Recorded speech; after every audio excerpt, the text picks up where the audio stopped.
Media station. This game isn't fun. This game is a war. It's time for the 2-minute drill. Hurry it up, hurry it up, hurry it up. Powered by B1 Bank. Visit b1bank.com to find a location near you. Come on, let's go, you guys. Get in here, we gotta go fast now. The Houston Astros secured the series versus the Miami Marlins with a 5-3 Game 2 win last night as Isaac Paredes hit a 3-run homer in the 5th inning. The Astros now sit at 49-54 on the season. Game 3 is tonight with first pitch from Dyken Park set for 7:10. You can listen to the action on ESPN 103.7 Lafayette and 104.1 Lake Charles. The Louisiana Raging Cajuns lost a big piece of their athletic program as AD Dr. Brian Maggard will take the job with the Mizzou Tigers. Maggard was the Vermilion Whites athletic director since 2017. SEC Media Day 3 from Tampa, Florida begins today as RP3 and Mesh and the LohDown with D-Loh will broadcast live from there. Today's teams that will be available at the podium and on the floor are the head coach and players from Alabama, Florida, Ole Miss, and Texas A&M. In other big news out of college football is that there will be multiple rule changes for next season. First is that an offensive pass interference call will go from 15 to a 10-yard penalty. The other rule change is that a second-half targeting penalty will not carry over to the first half of the next game for a player. The rule applies to first-time offenders. And the Miami Dolphins agreed to a 3-year, $51.3 million contract extension with linebacker Jordan Brooks that includes $35 million in guarantees. I'm James Mesh, and this has been your 2-minute drill on ESPN 103.7 Lafayette and 104.1 Lake Charles, Southwest Louisiana Sports Station, your home for the LSU Tigers and Houston Astros. The 2-minute drill has been powered by B1 Bank. Visit b1bank.com to find a location near you. Dawson Iserloh prides himself on taking a deep dive to uncover all the relevant data about the sports and sports teams he loves. And now he's sharing all those facts inside his big brain with all of you. Here is the LohDown with D-Loh on ESPN 103.7 Lafayette and 104.1 Lake Charles, Southwest Louisiana's sports station. It is the LohDown, and it is day number 3, day 3 of 4, here from the chaos, here from the hustle and the bustle that is SEC Media Days 2026. Tampa, Florida is the site. Beautiful skies up ahead. We've had some threats of rain, of course, throughout the week because of that tropical storm that has been forming. Certainly hope everybody's going to be able to stay safe out in the Lafayette area. Hoping that thing's going to skirt by and miss us for the most part. But skies are looking clear and beautiful here in Tampa, Florida. And the fireworks inside have been maybe the story of the day so far. We've had some passionate comments from the likes of John Sumrall. We've had some expletives slip out on live television from the likes of John Sumrall and Pete Golding. It's a day full of heavy hitters. It started with Alabama, Florida. We've just had Ole Miss, as we mentioned. A&M still to come. Like, this is a day where you start to have some of the real contenders that we expect to be around and maybe in Atlanta for the SEC title game, maybe in the college football playoffs. So today has been a big, big day here on Digital Drive, a whole lot of action, and it's going to be exactly that way on this show. It's perhaps our biggest lineup to date. Hopefully that doesn't slow down, and hopefully tomorrow when LSU comes, we have a whole lot of big-time heavy hitters on the show. But today, we're going to start things off with Ryan Fowler, covers the Alabama Crimson Tide over there in Tuscaloosa, does great work for the game on 100.9. Then we got Ross Dellinger, national college football reporter with Yahoo Sports, one of the best in the business. You've probably seen him breaking huge news stories all across the college sports landscape in the last few weeks. He's scheduled to join us at 1:30. Scott Rabelais, you know, from covering the LSU Tigers. Rabs with the Advocate over there does tremendous work. And then we're rounding it out with the commissioner of the whole freaking conference, Greg Sankey. Greg Sankey, one-on-one conversation with myself, 2:30 p.m. Back there in Louisiana. It's 3:30 here in Tampa when that interview will be airing. But we are super excited and thankful to have the commissioner of the Southeastern Conference, Greg Sankey, on the show in hour number 2. So all that and then some plenty of things to react to. The Astros get themselves a big win last night. Not sure how much will fit in that into today's show, but that was nice to see them get one done. It's nice for me to be able to watch them even in Florida here with the MLB at Bat app, not getting blacked out. That's nice. Got to go to Florida sometimes to not get blacked out. But hey, that's great. Been able to keep up with them. And of course, all the stuff that's been happening on radio. We've got audio clips for you from yesterday. We can recap some things if we have a little bit of time in that second hour. Whole lot of stuff to get to. Of course, all of our coverage here is brought to you by Service Chevrolet Cadillac. They have been tremendous partners with us. Remember, every new Chevy from Service Chevrolet comes with a lifetime limited powertrain warranty. And just announced 0% financing for 5 years, no payments until after Labor Day on the 2026 Trax and Equinox. All right, let's do this. Let's go ahead and get started. We'll give some recaps of yesterday and push ahead to today. Let's get locked in.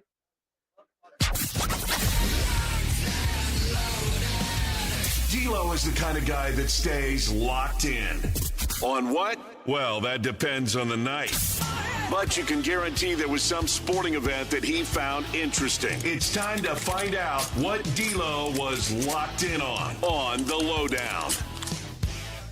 So as we mentioned, yesterday, one of the really interesting themes for me is this South Carolina team prepared to take the next step. Lenore Sellers was in and around the building. He's a player who I love the skill set of. I'm not going to pretend like I don't. I've been infatuated with Lenore since he got the job as a redshirt freshman. And I remember the excitement around him at Media Days a couple of years back. We were in Dallas for that one. That's when I met our friend Elijah Campbell, and he was telling me about the excitement around what this kid could be. Breaks onto the scene. And then last year, though, we know it just wasn't quite maybe what it needed to be. They just weren't quite able to take that next step with him. He had some injury problems. They certainly had their fair share of offensive line issues.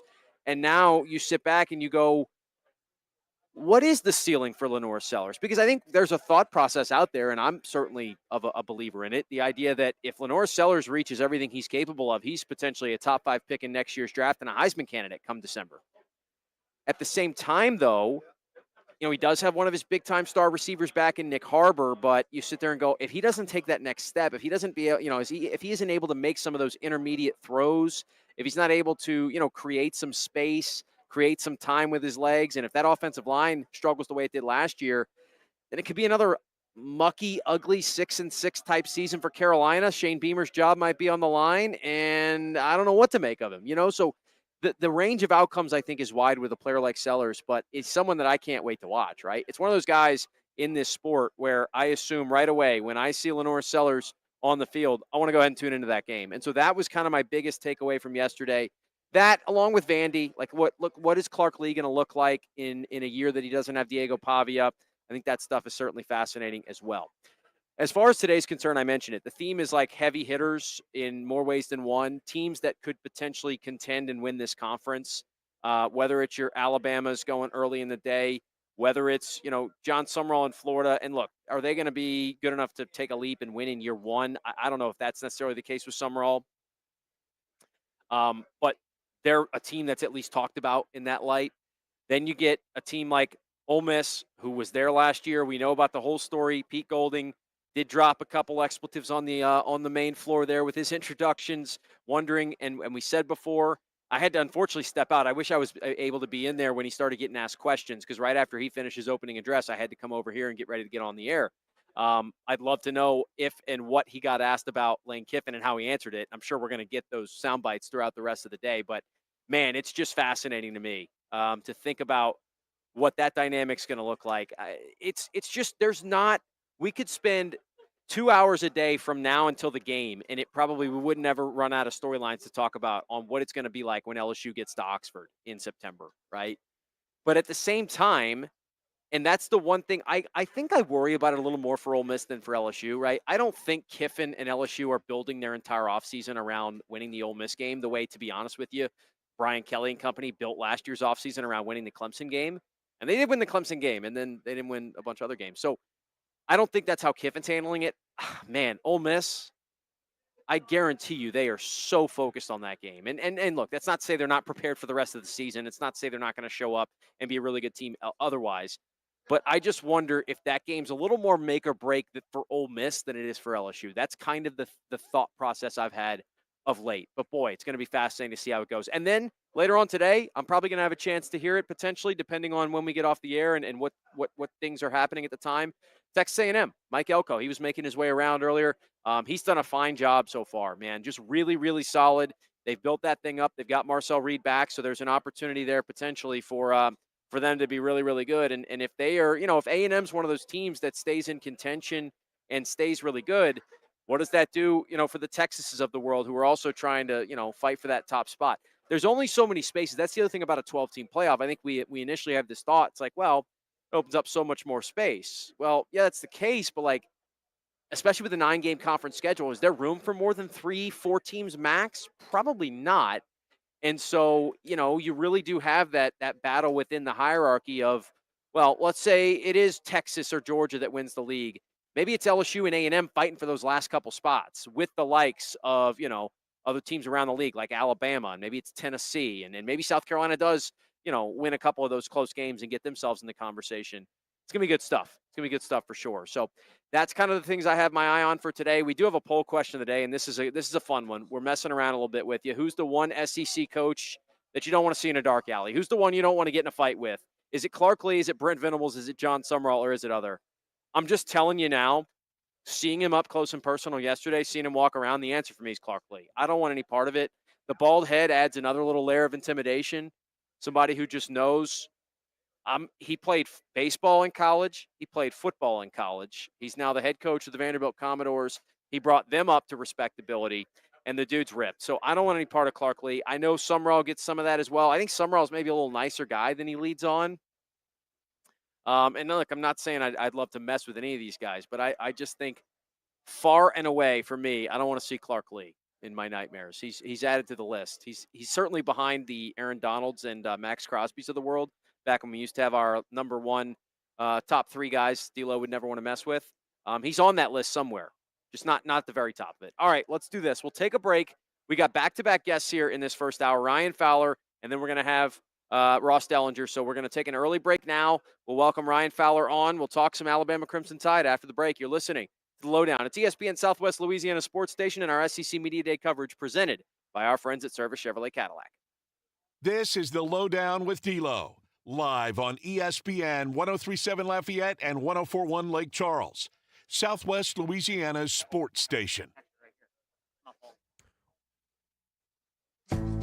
Make sure to set your alarm and tune in Saturday mornings at 10 o'clock for Sports Shorts here on ESPN 103.7 Lafayette and 104.1 Lake Charles. Join me, Ronnie Rance, and the Sports Shorts team of Tommy Christsan, Hunter McCann, and the crazy man, Joel Davis, as we break down the sports and teams that you love. The LSU Tigers, New Orleans Saints, and everything in between. Tune in Saturday mornings from 10 to noon for Sports Shorts here on Southwest Louisiana's sports station. Home electrical safety, up next from Mr. Electric. Because one power strip can clearly handle your TV, your radio, your lamp, your phone charger, your heater, and whatever else you get plugged in there. Of course, that's sarcasm. Do not overload your outlets and never run cords under rugs or furniture. And if an outlet is hot, a breaker keeps tripping, or something smells suspiciously bad, call a licensed electrician. When it comes to electricity, trying to be a hero is a great way to end up in the news for the wrong reason. If you would like to learn more, visit MrElectric.com. It's generator season. Here's Sean Doré with Mr. Electric. Standby generators are automatic. These come on right as your power's off. Right when you lose power, here comes your generator power within less than a minute. And now you're running like normal. And so those generators, they're a little more expensive, but they are very convenient. Call Mr. Electric today or see us on Facebook. Attention first responders, police officers, firefighters, military and former military personnel. If you have an acre or more of grass to cut, Skag Zero-Turn Mowers would like to thank you by offering you a special discount with their Simply the Brave First Responders program. Save big money on the industry's top-rated zero-turn mower at Nolan's Lawnmower in Carencro. Nolan's can offer well-qualified buyers 0% financing for 48 months. Come by Nolan's Lawnmower at 3547 Northwest Evangeline Thruway and check out the full line of Skag Zero-Turn Lawnmowers. Are you looking for an eye expert? Well, visit Acadiana Optics in Broussard, locally owned, founded, and operated by Broussard native Dr. Lindsay Dugas. From comprehensive eye exams for glasses and contacts to diabetic exams, pediatric eye care, emergency eye care, cataract and LASIK evaluations, Acadiana Optics provides family eye care for all vision needs. Enjoy state-of-the-art technology, designer frame selections, prescription Maui Jim sunglasses, and custom glasses and contacts. Acadiana Optics in Broussard. Call today to schedule your appointment. Every weeknight, MeTV has your laugh therapy. To chase away the blues or the olive drabs. With 2 hours of MASH at 5. This guy's ankle has tickled my funny bone. Followed by the Andy Griffith Show at 7. Doggone it, Otis. You're supposed to be hugging me when I'm arresting you. But he likes you, Bart. Weeknights on MeTV. Watch MeTV Acadiana on KLWB, over the air on channel 50.1. Check your local cable listings for the channel in your area.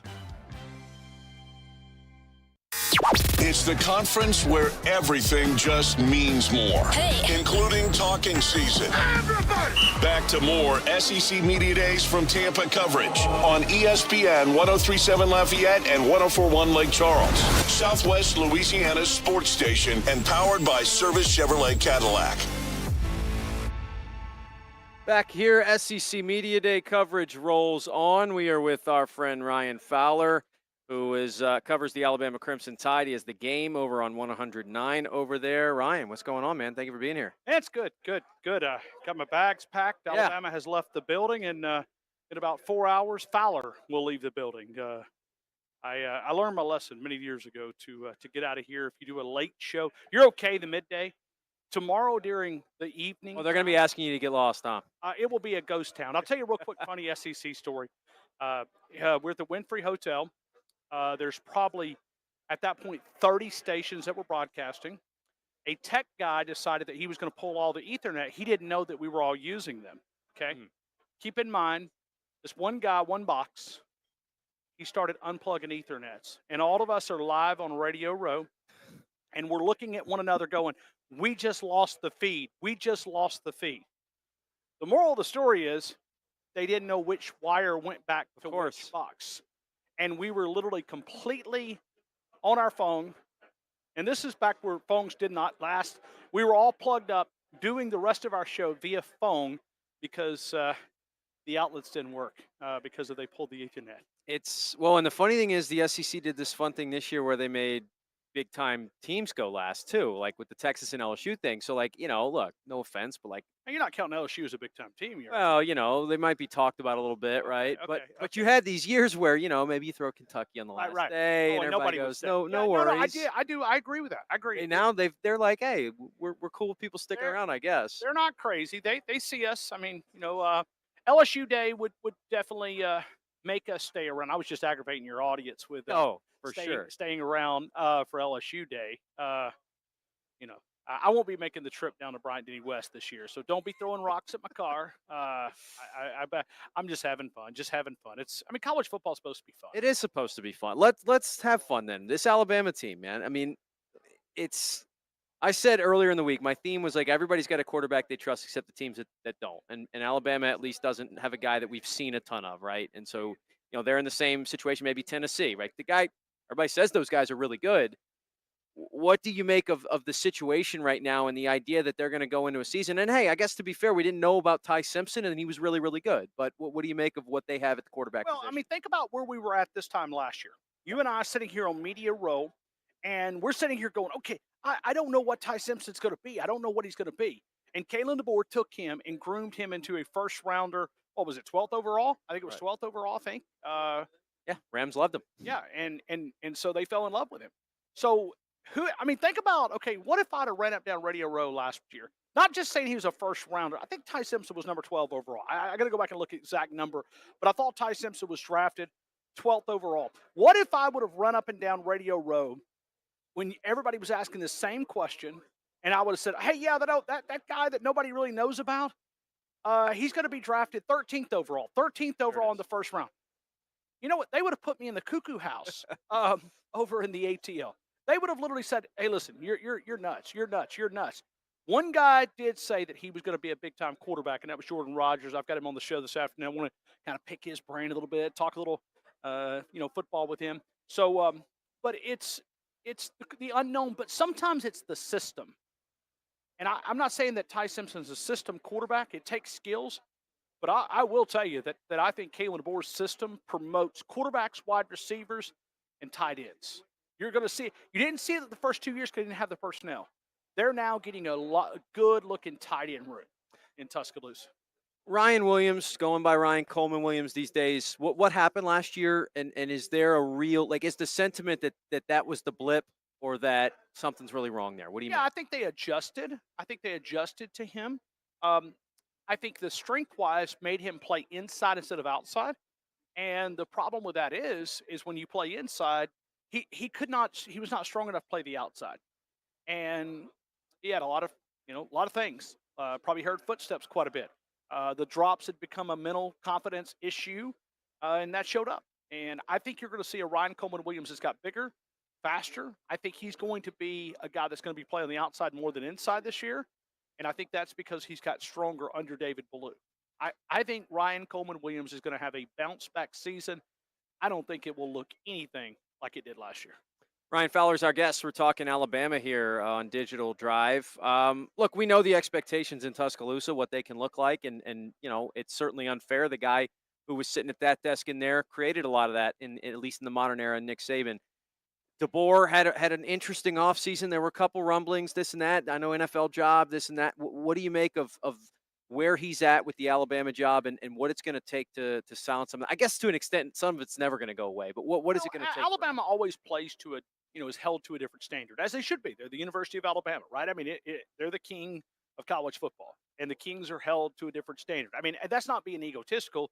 That's just reading off the credentials. I mean, it's and everybody thinks that we started playing football when Nick Saban did. Nick Saban gave us 6 and 17 years, which was the best run in the history of Alabama Crimson Tide football.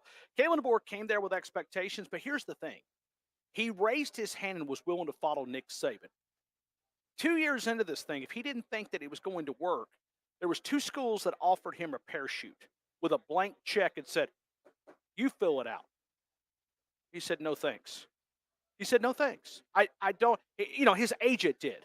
But he had no interest in those jobs, and they just kept coming. I mean, you heard it for weeks. Michigan was coming after Kalen DeBoer. He was going to be their number one guy. Penn State came after him, number one guy. He had no interest. So, in other words, he believes that, because if not, let's just say if he thought, man, you know what? I made a mistake 2 years ago. I should have never took this Alabama job. I should have never took this Alabama job. And he took the Alabama job, and he's not back down. I think there's something that should be said for that. That he believes in his system, that he's going to get it to the level that he wants it. What will that look like? The problem is Alabama is having to be compared, but the new college football, remove the name.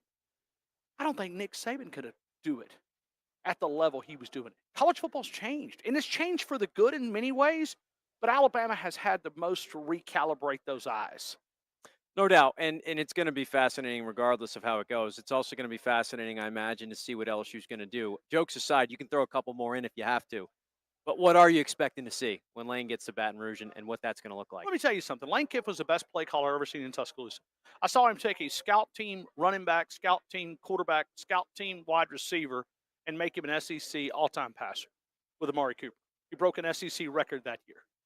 He set the passing number mark for the University of Alabama and broke A.J. McCarron's record 1 year later in 2014. They found out what he could do. What Lane Kiffin does is he maximizes the strengths of his players and disguises the weaknesses. That's what great offensive coordinators do. He's one of the best play callers. Now, the baggage that comes with Lane Kiffin, we don't have all day to tell those stories, okay? I will just say this. I'm thinking about you if you cover LSU, because you're going to hear rumor after rumor after rumor, and most of them are going to be true. Because I covered it in Tuscaloosa. Yeah. It's a circus. It's a circus. I mean, everything from a fake dog to, the chicks and everything. Just believe that most of them are true, and you have to decide. Let's say 90%. 90% of them are going to be true. There you go. If you hear them, listen. It was. You would not believe the stuff, because I have interns that work for my show, they would send me photos of Lane Kiffin partying at a bar.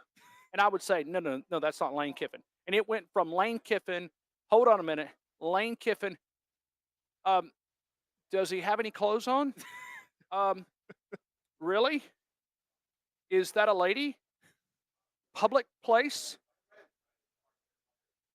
Yeah. You when you get those photos, you delete them very quick because you don't want that type of stuff on your phone. But the interns would send me those type of photos. It was true. It was Lane was an. But listen, I hear he's corrected some of that behavior. I hope he has. Baton Rouge can be a very tempting place, man. I mean, it could be a very tempting place. I think there's no better place to end the interview than right there with some Lane Kiffin lore. So thank you, Ryan. We will. Get me on one of these days. We'll tell more Lane Kiffin stories. Oh, we'll block out a whole half hour for you. Thank you for doing this, buddy. Thank you. Safe travels. Thank you so much. I appreciate you, man. Yep. Thank Ryan Fowler. There you have it. We'll take a break. We've got more coming up. Ross Dellinger, Yahoo Sports, is going to join us after this. You're listening to LohDown. This is the LohDown with D-Loh, live on ESPN 103.7 Lafayette and 104.1 Lake Charles, Southwest Louisiana's sports station.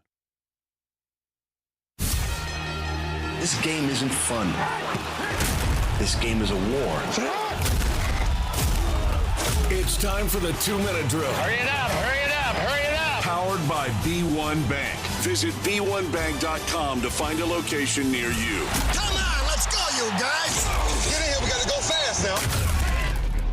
The Houston Astros secured the series versus the Miami Marlins with a 5-3 Game 2 win last night as Isak Paredes hit a 3-run homer in the 5th inning. The Astros now sit at 49-54 on the season. Game 3 is tonight with first pitch from Dyken Park set for 7:10. You can listen to the action on ESPN 103.7 Lafayette and 104.1 Lake Charles. The Louisiana Raging Cajuns lost a big piece of their athletic program as AD Dr. Brian Maggard will take the job with the Mizzou Tigers. Maggard was the Vermilion Whites athletic director since 2017. SEC Media Day 3 from Tampa, Florida begins today as RP3 and Mesh and the LohDown with D-Loh will broadcast live from there. Today's teams that will be available at the podium and on the floor are the head coach and players from Alabama, Florida, Ole Miss, and Texas A&M. In other big news out of college football is that there will be multiple rule changes for next season. First is that an offensive pass interference call will go from 15 to a 10-yard penalty. The other rule change is that a second-half targeting penalty will not carry over to the first half of the next game for a player. The rule applies to first-time offenders. And the Miami Dolphins agreed to a 3-year, $51.3 million contract extension with linebacker Jordan Brooks that includes $35 million in guarantees. I'm James Mesh, and this has been your 2-minute drill on ESPN 103.7 Lafayette and 104.1 Lake Charles, Southwest Louisiana sports station, your home for the LSU Tigers and Houston Astros. The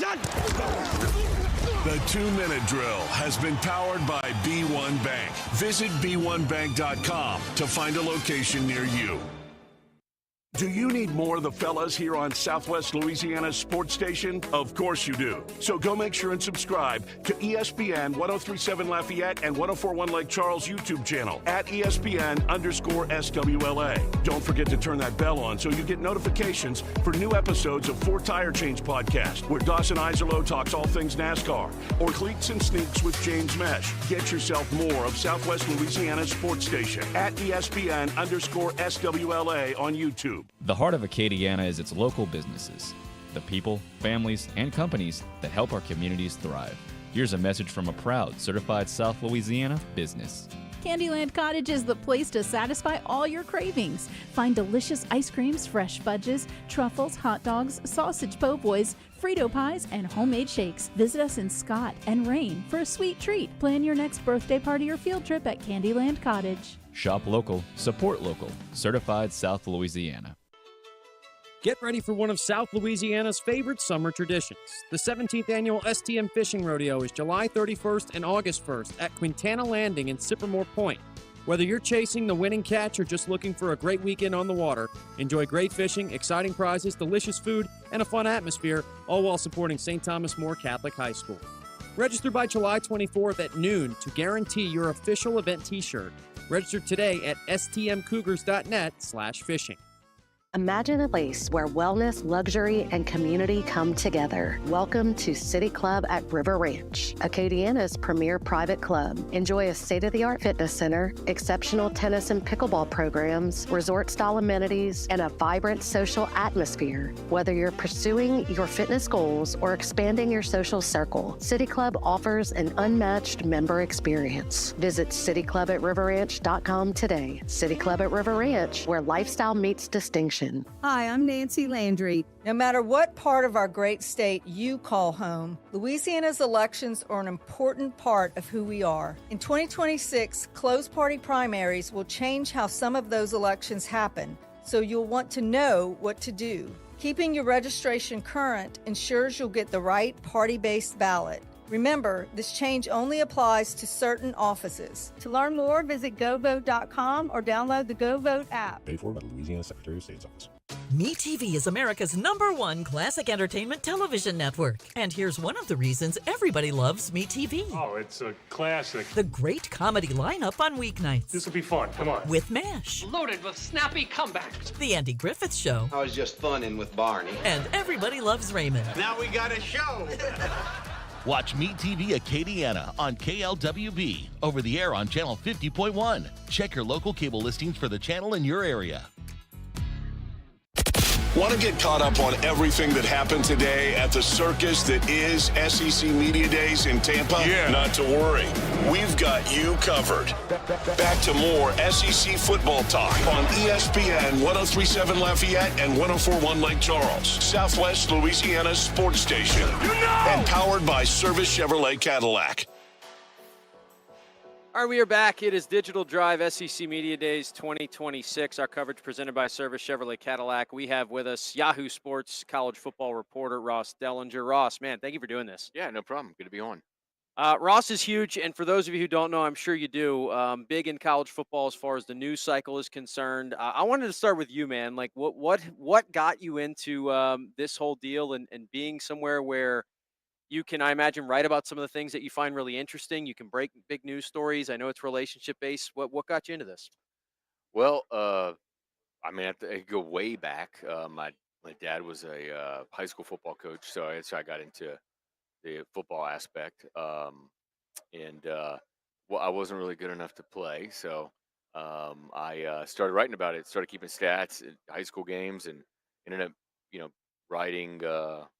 Starting to be a sports writer in general, and I always wanted to cover major college football, and obviously got the job down covering LSU for 5 years or so, and was able to do enough there to get the Sports Illustrated national job in 2018. Was there for 5 years, and Yahoo for the last 3. And then, my job really over the last probably 2 to 3 years has evolved significantly with the industry itself to doing more sports business related in off the field sort of stuff. Obviously, living in DC and being around Congress lends itself to me doing a lot more of that too. What's going on, which is a big topic, obviously this week. I don't think I've ever been at a media day where, the off the field stuff was such a big storyline, but it does feel like that this week. Maybe that's a good place to start. Take me back to your time in Baton Rouge covering LSU and what it's like now, the climate. I mean, it's almost night and day, right? Just the sport in general. How different is it in your eyes? Yeah, drastically. I think things started to change. Basically, the COVID year, and then the next year was NIL was implemented, and every year you have something sort of different that changes the landscape. Get conference realignment, obviously, and then you have all the House settlement sort of stuff and the revenue share, and now you have Congress, right? Now you have a lot of congressional situations going down. So it's very, very different. I often tell people that LSU's 2019 championship was kind of the last, like, quote unquote amateur, era football championship, and it's kind of interesting to go back and look at that championship and think that it's maybe the last of that kind. Yeah, it does feel like there's a turning point there. You reported on it earlier this week too. Of course, we've got all this stuff going on now, and obviously when Greg Sankey speaks, people are going to listen, and you start to have those rumblings. Hey, what would it look like? The departure, the SEC potentially being able to go off on their own. I think Sankey clarified that's not their goal, that's not what they're looking at, but it's within the realm of possibility. Like, what do you make of the power struggle that is? We understand that this stuff runs through the SEC and the Big Ten, but I think a lot of people would agree, and maybe even Sankey himself would agree, the rest of college football still matters. What would that look like? Will they get, in your opinion, are they going to be able to get some of this stuff worked out and kind of live happily under one roof anytime soon? Yeah, there's two sort of separate conversations about any kind of different model that the SEC is thinking about. The first one is a model where the league governs itself. It makes its own rules, and then it enforces those rules. And the idea is you'll be enforcing rules on a smaller subset of schools, and so you will evade antitrust scrutiny and lawsuits that the NCAA currently is mired in. That's sort of the goal. That's just a governance breakaway, you might say. But a competitive breakaway is the other sort of path, where you not only enforce your own rules, but you play only yourself, and you have your own playoff, and you kind of pull out of the college football playoff. You pull out of the NCAA basketball tournament and the other NCAA championships, perhaps. And that's certainly a model that the SEC has discussed. I think it's a model that Greg Sankey doesn't want to do and has recommended to his presidents that they not do. He's also recommended they don't do the first thing, which is do their own governance. He would rather, certainly, he'd prefer a congressional bill instead of doing that. But as a plan B, I think there's plenty of talk about at least going with the first model of governing yourself. I think that's what they're sort of discussing actively.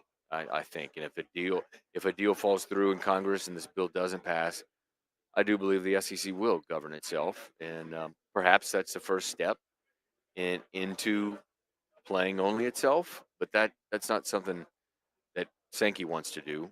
Certainly, there are people in the league that do want to do that.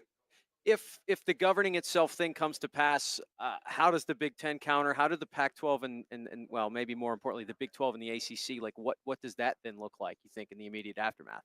Yeah, who knows, right? I think that if the SEC would govern itself and sort of break away from the NCAA governance structure, the Big Ten will almost certainly do the same. They've discussed it within their league.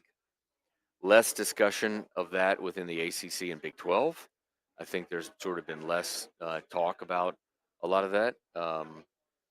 But you would imagine that they wouldn't just stay behind, that they would have to make some kind of move in some kind of decision, um, to move forward with some governance maybe of their own. But either way, it would be it would change a lot of the environment and landscape of college athletics in a drastic way. Ross Dellinger is our guest, Yahoo Sports. He's with us here on the Lowdown. There's so much other stuff right now. This offseason's been wild. I even go back to like the Brendan Sorsby situation, where a player has some eligibility based on a court decision. Everyone collectively, common sense wise, going, that shouldn't be the way it is. And they kind of get their way. Did you sense, is that a case that's going to actually maybe impact things in the future? Or do you think that was an individualized situation where the conference and the way it all happened, just they had no other choice than to do it the way it was done? Yeah, that was a really complicated situation that I think the Big 12 felt that it was forced to file a lawsuit against its own program, which is rare. You don't see that very often, and it's probably not good for the future relationships in the league. But I think they felt like they were backed in a corner on this issue, and they were going to have support on the federal level. That was a federal lawsuit that they filed to try to get a federal judge to basically overturn or supersede the state court judge ruling that allowed Brendan Sorsby to be eligible.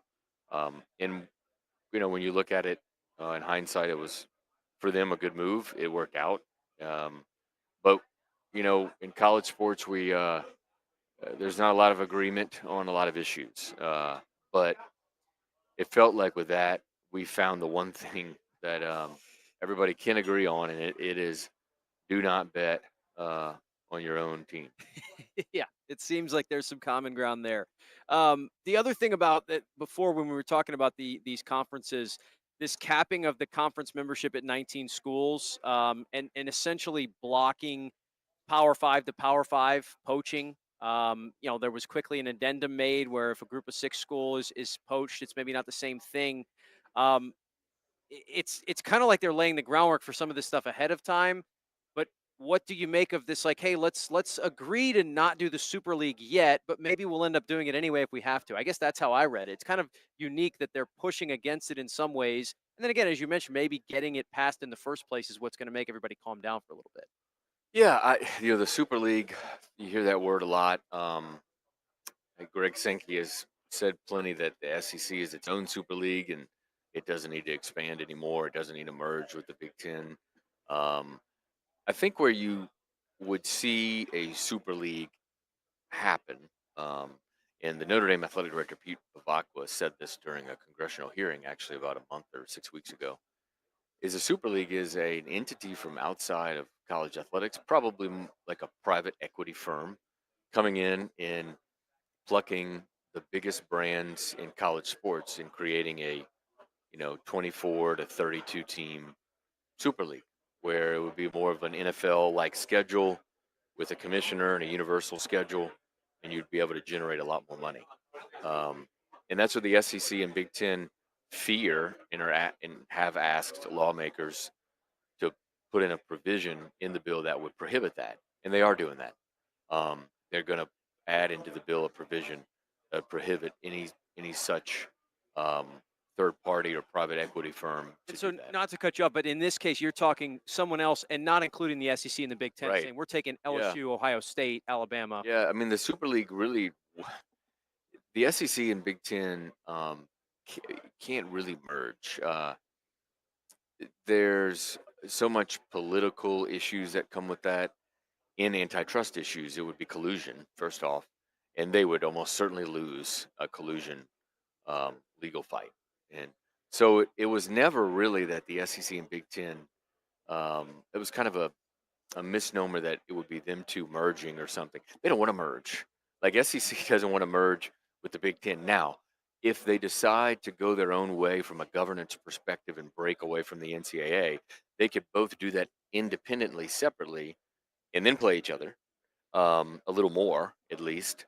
But I think each would have its own champion if they did it that way. So there's not as much of a merger. The fear is an outside entity coming in and plucking their members, which is what Tony Petitti and Greg Sankey, I think, are concerned about, and why they asked the lawmakers to put in the bill something that prohibits that. And I think they're on their way to doing that. It's fascinating stuff. Ross, appreciate you for doing this. I know it's a busy week for someone like you. You're one of the best in the business, man. So thank you, and keep it up. No problem. Good being on. It's Ross Dellinger. We'll go ahead and take a timeout. We've got more coming up. We'll wrap up hour one after this. It's the LohDown. This is the LohDown with D-Loh, live on ESPN 103.7 Lafayette and 104.1 Lake Charles, Southwest Louisiana's sports station. With storm season having arrived, ESPN 103.7 Lafayette and 104.1 Lake Charles, Southwest Louisiana Sports Station, and Mid-South Power Solutions in Crowley bring you these hurricane safety tips. Make sure to secure your home and bring in outdoor items before the storm makes landfall. Have an emergency kit stocked with water, food, and medications. Know your evacuation routes and listen to local authorities. Stay informed with that battery-powered radio and make sure you have fresh batteries.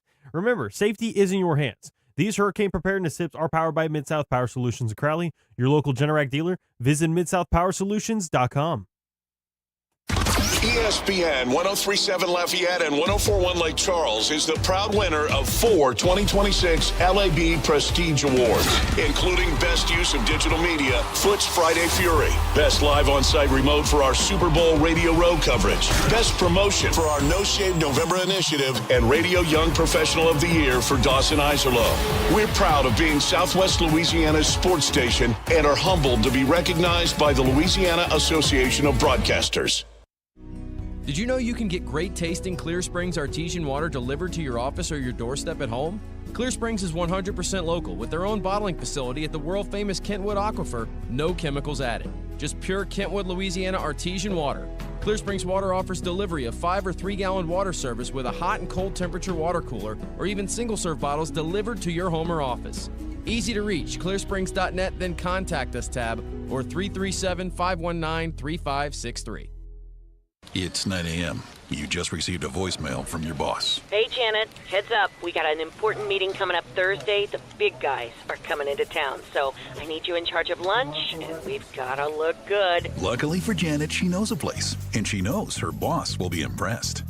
Honey Baked Ham can cater your next event. Delicious and freshly sliced deli trays, box lunches with sandwich, chips, and dessert.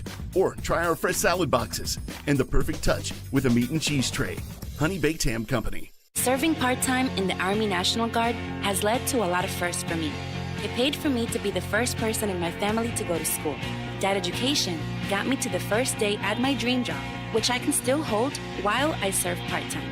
That job and the home loan benefits I got from the Army National Guard helped me buy my first house.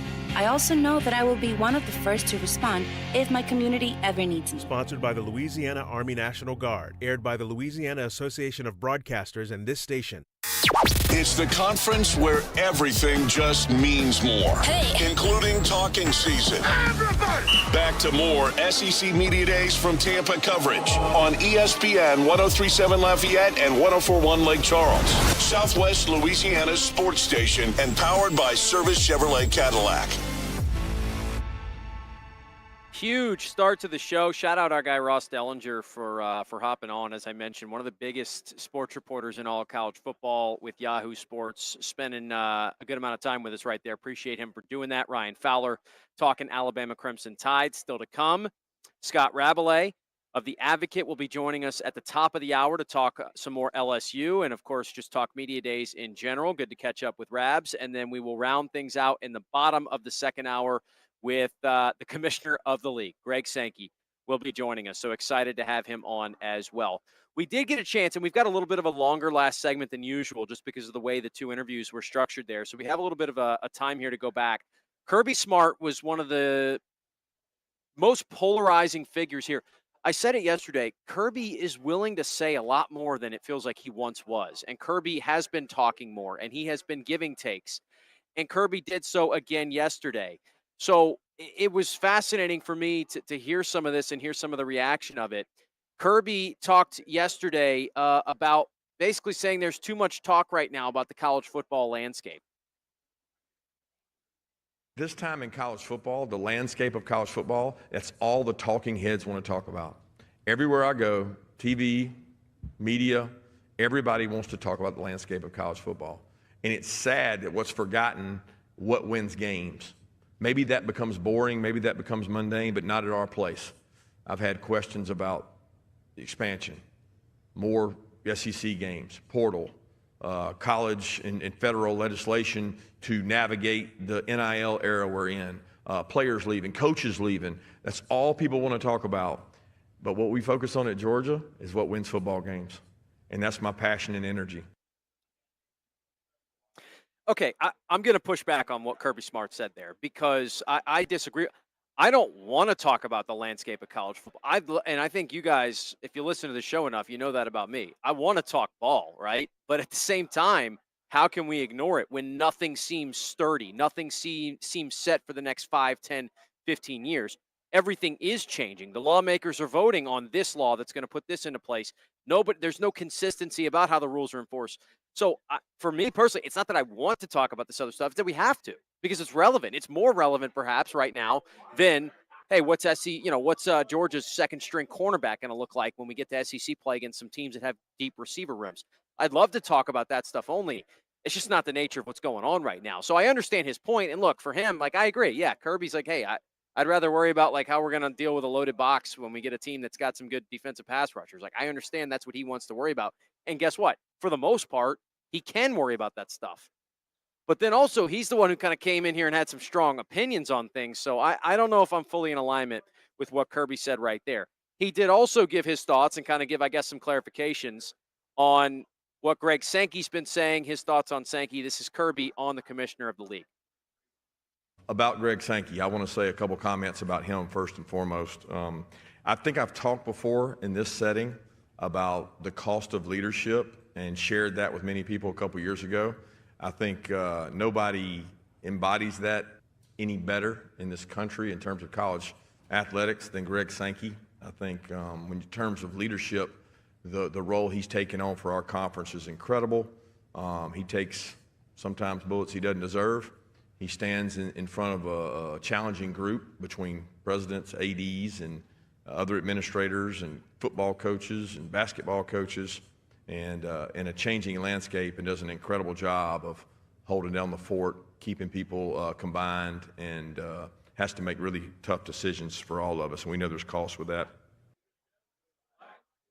So I think maybe what you're having there is Kirby acknowledging the fact that since he has had maybe some statements that haven't quite been 100% aligned with what Greg Sankey's been saying, he does want to go ahead and mention that he is a big fan in general of what Sankey has done for this league, and that's fine. And I think that's pretty valiant on the part of Kirby Smart. He also mentioned that there's a lot of this conversation and just talking about the adaptation required and not adapting to the game. This was Kirby's thoughts on where that's at right now. Yeah, I don't know that we knew that 10 years ago. We didn't know what was going to be going on 3 years. It's changing more rapid, yes, okay? But what wins football game has not changed. Has the role of the head coach changed? If you want it to, it can. You can be as involved in offense, defense, and coaching and remove yourself from all this changing landscape, or you can dive over here and spend your time over here in the changing landscape and try to navigate it better and let your coaches coach. Each coach has to decide within their own program what they want to major in, because you cannot sit back, let's call it 8 years ago, 6 years ago, pre-COVID, I would say, and say that I'm just going to do this. Okay, I'm going to focus on this and just do this. You've got to be able to wear multiple hats, more than I ever imagined, okay? But you got to choose which hats you want to wear the best. And maybe that's dictated by the strength of your staff. It's actually great. If you caught our interview, we had Drew Fabianich on of the Senior Bowl, and that was kind of his point. If you missed it, he was a general manager. He was at West Virginia. He was at Auburn. He was working in kind of that new role, right? The GM of a college football program. That actually goes hand in hand with what Kirby said. He mentioned it. Some of the problems that I think some college teams are having right now, college coaches and college programs, is that debate. Like, in Drew's perspective, as he was the guy brought in to be the front office executive, to be the general manager, it was like, hey, let me worry about all that stuff, and you can just get back to worrying about football, which is ultimately what you want.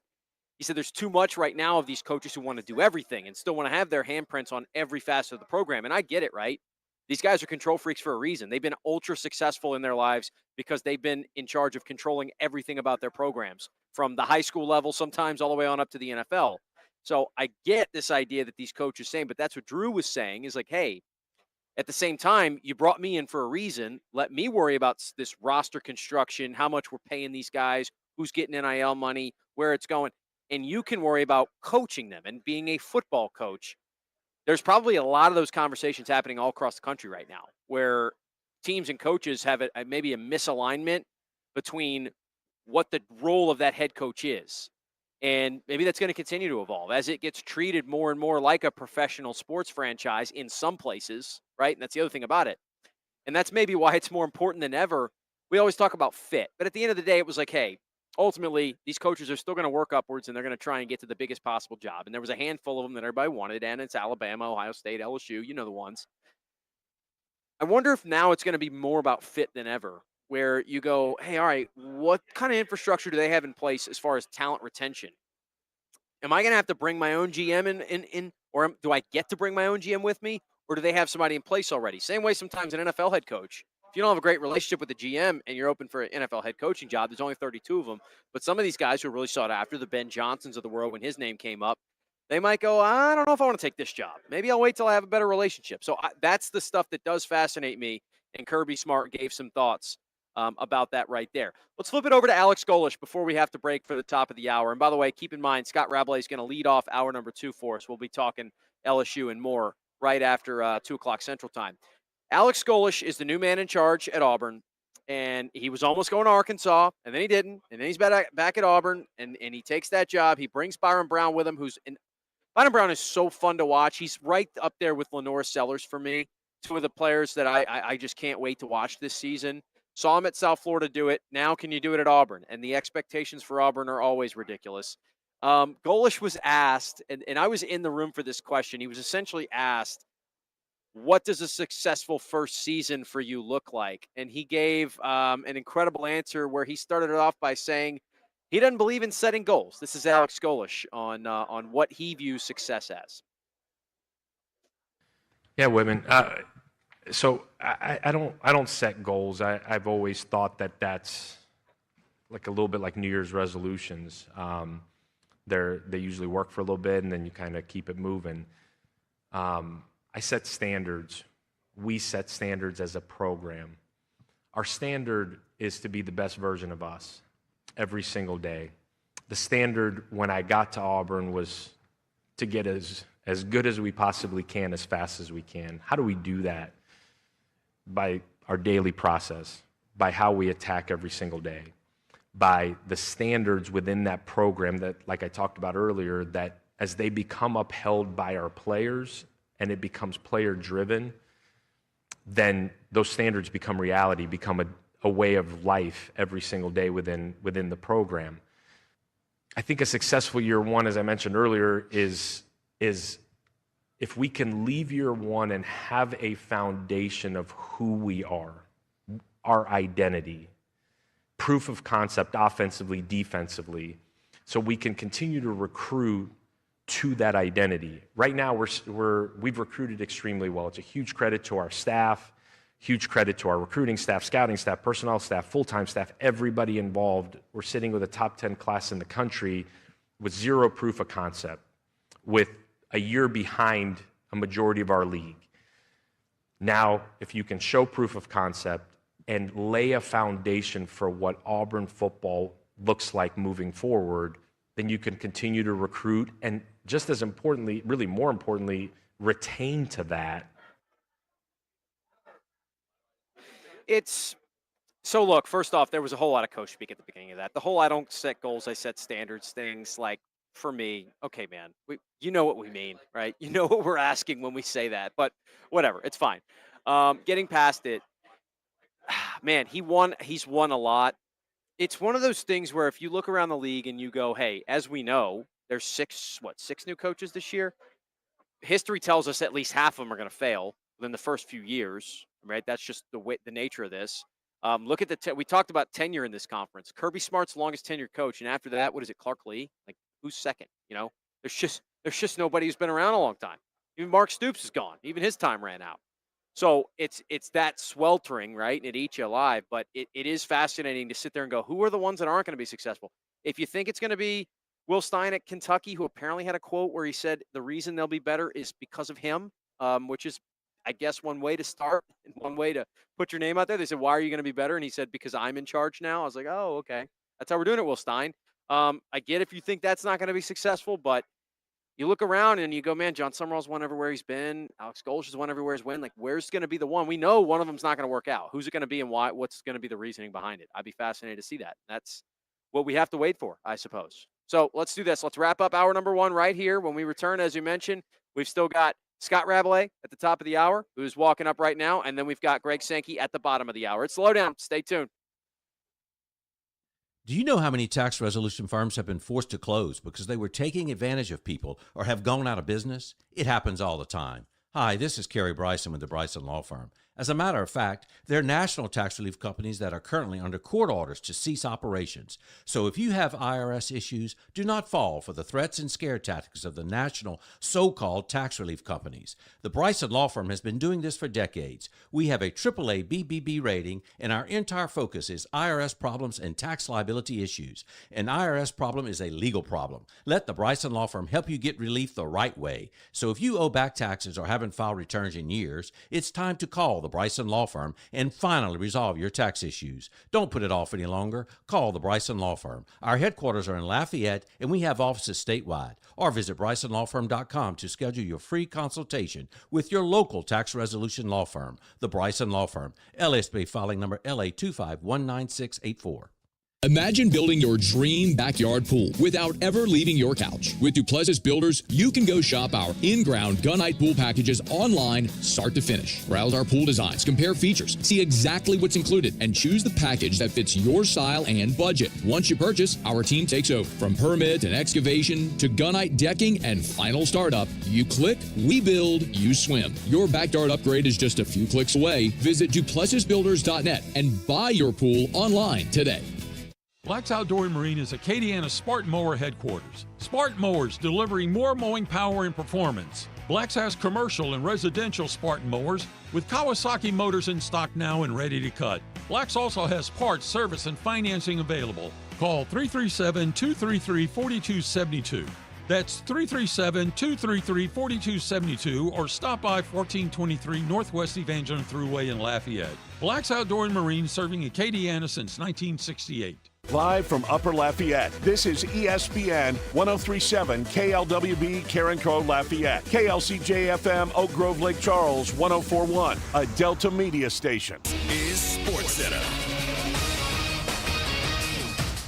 I'm Christine Lisi. The hottest team in baseball, the Red Sox, seeking a franchise record-tying 15th straight win as they host the Orioles in the first game of a doubleheader. Boston's up 6-2 on Baltimore, bottom 5. 2 RBI, 2 runs scored for Caleb Durbin.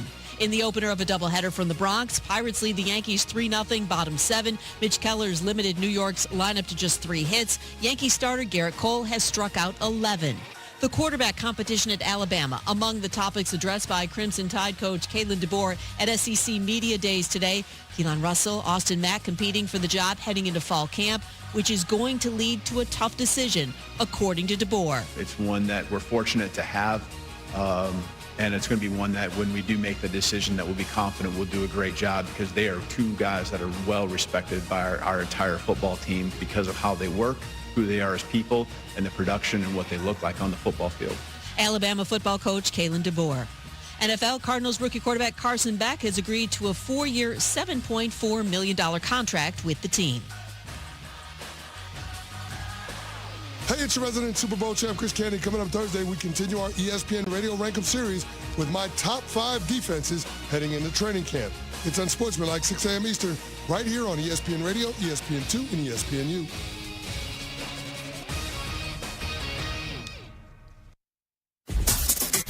Dawson Iserloh prides himself on taking a deep dive to uncover all the relevant data about the sports and sports teams he loves. And now he's sharing all those facts inside his big brain with all of you. Here is the LohDown with D-Loh on ESPN 1037 Lafayette and 1041 Lake Charles, Southwest Louisiana's sports station.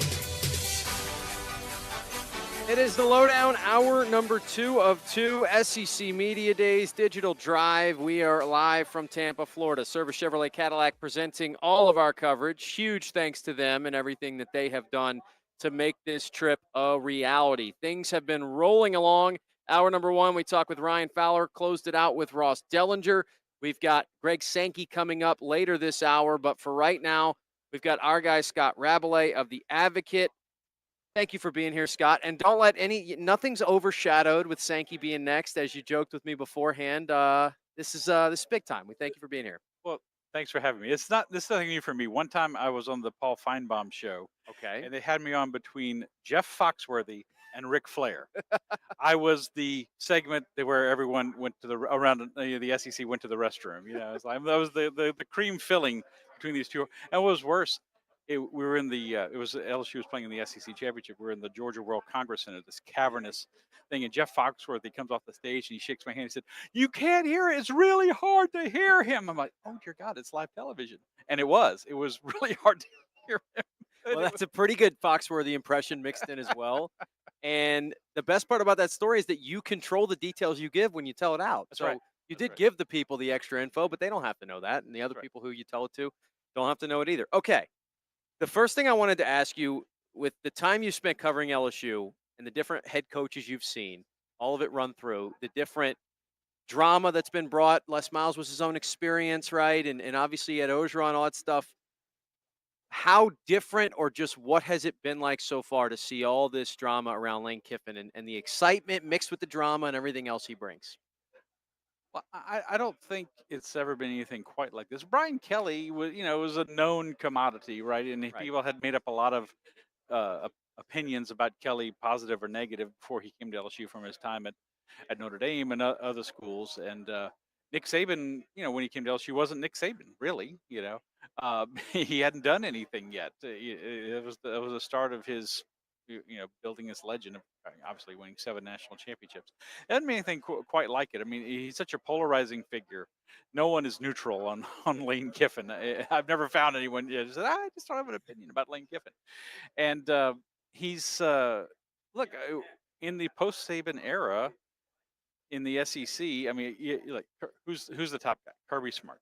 Won 2 national championships, coming off back-to-back SEC championships. Steve Sarkisian, obviously, big name, but Lane is the biggest personality and maybe the most famous coach in the SEC, or infamous, depending on how you look at it. So, is there anything like it? And I'm looking forward to this season.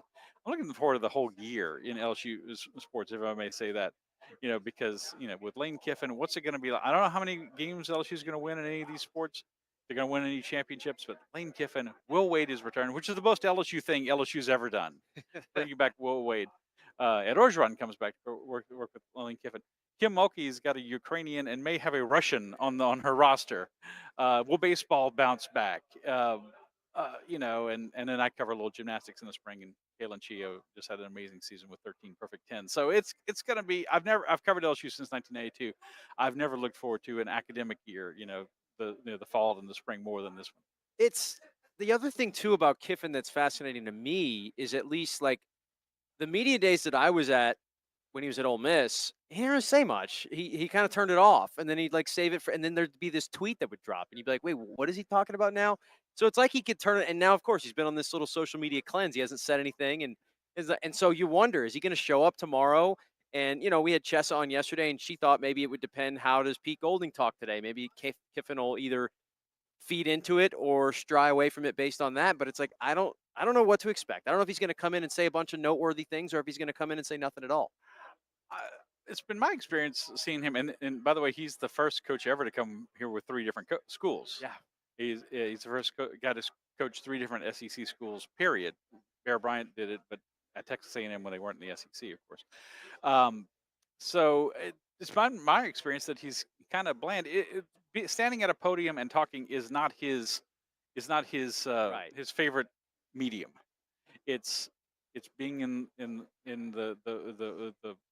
meeting room and crafting an offense, and of course being on social media. We saw it from his introductory press conference at LSU. I've never seen someone fidget so much at a podium than Lane Kiffin. I really haven't. And he finally got into it a little bit. He told that story about channeling his inner Ed Orgeron and leaning out the window going, "Go Tigers," to some LSU fans.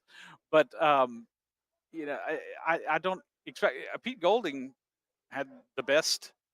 The press coverage, Golding and Summerall, aside from dropping a couple of curse words at the podium, they were both really good. And if anybody expects Lane Kiffin to be that animated tomorrow, I think they're going to be disappointed. Now, might he say something incendiary? It's always a possibility with Lane, but I don't think this is the medium. I think he's going to be kind of guarded. That's what I expect. I could be wrong, but I think he's going to be kind of guarded overall, because he knows how much attention is on him. The decision of who they're bringing, it's going to be Whit Weeks and TJ Daugherty and Trey'Dez Green. They could have brought Sam Levitt. They chose not to. Right. Again, I'd ask you, because you've been through, you understand, maybe the benefits and the negatives of doing it. I get, and people have said, oh, they're protecting him. They don't want to be. I'm like, nobody's going to be throwing him to the Sharks out here, asking Sam Levitt some questions about if his ankle feels okay. But I guess it's just they're going to maybe. It almost makes it a little bit more pressureful when you don't have him talk until the beginning of the season, and then maybe if he doesn't look fully healthy, those questions. What did you make of the decision not to bring him? Well, first of all, I think people are. I'm not saying you. Fans are kind of a little bit under the wrong impression that everyone always brings their quarterback. 9 of the 16 schools are bringing a quarterback this week. So that's almost half that are not. And, it's last year LSU brought Garrett Nussmeier, and this year they're not bringing a quarterback. Their reasoning is we didn't talk to him during the spring because he didn't do very much during the spring. He did throw some. We did see him out there, jogging around and throwing a few passes, but he didn't do very much certainly in terms of within the structure of the offense. And we didn't talk to him, and they didn't want this to be his first time. When there would be a lot of questions about his health. We're supposed to talk to him during fall camp because he's supposed to be full go, and he's going to be the starting quarterback at LSU, and he's going to have to talk to the media. So I kind of get their perspective. Obviously, look, I'm in the media. I want full access all the time to everybody, but that's not always realistic, and I understand their perspective. Wood Weeks is a great person to bring to. He's got a great personality. Trey Green, I'm looking at Athlon magazine. He's preseason All SEC tight end. They're hoping to boost his chances with winning the Mackey Award and being an All American. And I think he's gonna flourish. I think Kiffin and Weiss are really gonna really love what they can do with him in their offense. And then Daugherty is such an interesting one. He was here last year with Ole Miss. Now he's here. This is modern college sports, right? New coach and the player in a new place, and obviously he's one of the better defensive players in the SEC. So this is your 2 starting linebackers for LSU. So it's an interesting choice. But like I said, the fact that they didn't bring Sam doesn't surprise me all that much. Scott Rabelais of The Advocate is with us here on the Lowdown. We're talking SEC, talking LSU, of course. Well, let's talk about the actual team. I mean, football-wise, it's, again, as is in modern college football, there's a lot we don't know about this team because we haven't seen him in action, and he brought in so many players. But we can use the Sam Levitt we saw at Arizona State and the Daugherty we saw at Ole Miss and, all these other players and kind of piece it together. What do you make of where this roster's at and maybe some of the things you're excited and or concerned about? Well, I think people should excited. Clearly, they've assembled a talented team. They a lot of people say this is the number 1 transfer portal class. They had a very highly rated recruiting class. Not a huge number of recruits, but the concern is so it's a talented team. The concern is can you make a collection of talent into a cohesive team with chemistry? Can Sam Levitt, know that he's going to throw a pass and depend on Trey Green being in the right spot to catch it? Was it going to be like when he turns to hand off to Harlan Berry or Caden Durham in a short yardage situation? Does he have confidence that Jordan Seaton's going to protect his blind side? When Ty Benefield and DJ Pickett are playing next to each other, are they going to have confidence that I've got help? To defend this guy as he's running this pattern. So all those things have to come together. And unfortunately for LSU, and virtually every school is this kind of boat these days, you start cold. I mean, LSU starts not just with in high school you got jamborees, the NFL you got preseason games, college you start with an opponent, and LSU starting with another big time opponent. They're a big double-digit favorite over Clemson, but it's nonetheless it's a game that's losable if you don't play well. So it's that part's a challenge, and I think we could see some rust from LSU, and some rust and some busts in the first game. I think Clemson could be kind of in the same boat, sure, and it's going to be a great atmosphere that's supportive of LSU in their first game. But I imagine this is a team that will get better, that will improve as the season goes on if they can stay healthy. But it's talented roster definitely, but what kind of team will they be? I think that's the biggest concern for LSU. Yeah, that's been one of my kind of themes of the week, and media days like this, it's sometimes, all right, you go, all right, yeah, the Clemson game, and then, we know the Ole Miss game, and then you look at it and you go, man, look at this first month. Like, this is a lot. And so a team like that's kind of putting all these pieces together, as you mentioned, they might be a lot better in late October, early November than they are in late August, early September. They don't really have that luxury. And, the benefit of a 12-team playoff is, hey, if you lose a game or two, it doesn't mean it's over. But as far as that Clemson game, and then you've got Ole Miss and A&M before even the month of September's over, they've got to figure it out fast, regardless of whether or not they have some rust, right? And maybe you can beat a Clemson team, but if you don't play great, as you mentioned, that they don't seem to be what they were in years past. But man, it's fascinating how tough the first month's going to be. No, it's three losable games in the first month. I mean, I saw the ESPN FPI last week, as you may have mentioned on your show, and at LSU is favored to win every game except for the Texas game, so that's 11-1. But it's you can make a case for LSU starting 1-3. No offense to Louisiana Tech, but you can make a case of them losing to Clemson, Ole Miss, and Texas A&M. 2-2 even would not be the end of the season, but it would I obviously remove any margin of error for making the playoff, or make it very small. I mean, you could go potentially go 9-3 and make the playoffs. So I don't know. I mean, this talk, and I'm seeing more of it. From national media talking about LSU. They got to make the national championship game, or the season is a bad season. I don't think that's true. I think the ceiling for this team is 10-2, and they make the playoff, and they could be as bad as 7-5 or something like that. I think it'll be somewhere in the middle, but it's daunting. Yeah, it's a tough stretch, and then it kind of and it picks up again later in the season when you got Alabama, and then going to Tennessee. Those are back-to-back games. That's gonna be difficult. So it's a big challenge to start off with, no question.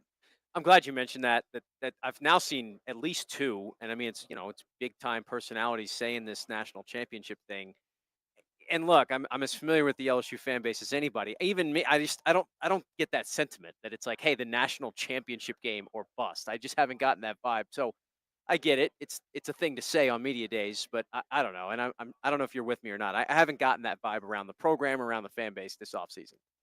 Like, there's always a faction of people, the first time LSU has to punt against Clemson, gonna be the they're going to be sky's like, get falling. rid of this guy. Yeah. He's terrible. What kind of offense are they running? He's Charlie Weiss. Yeah, he stinks.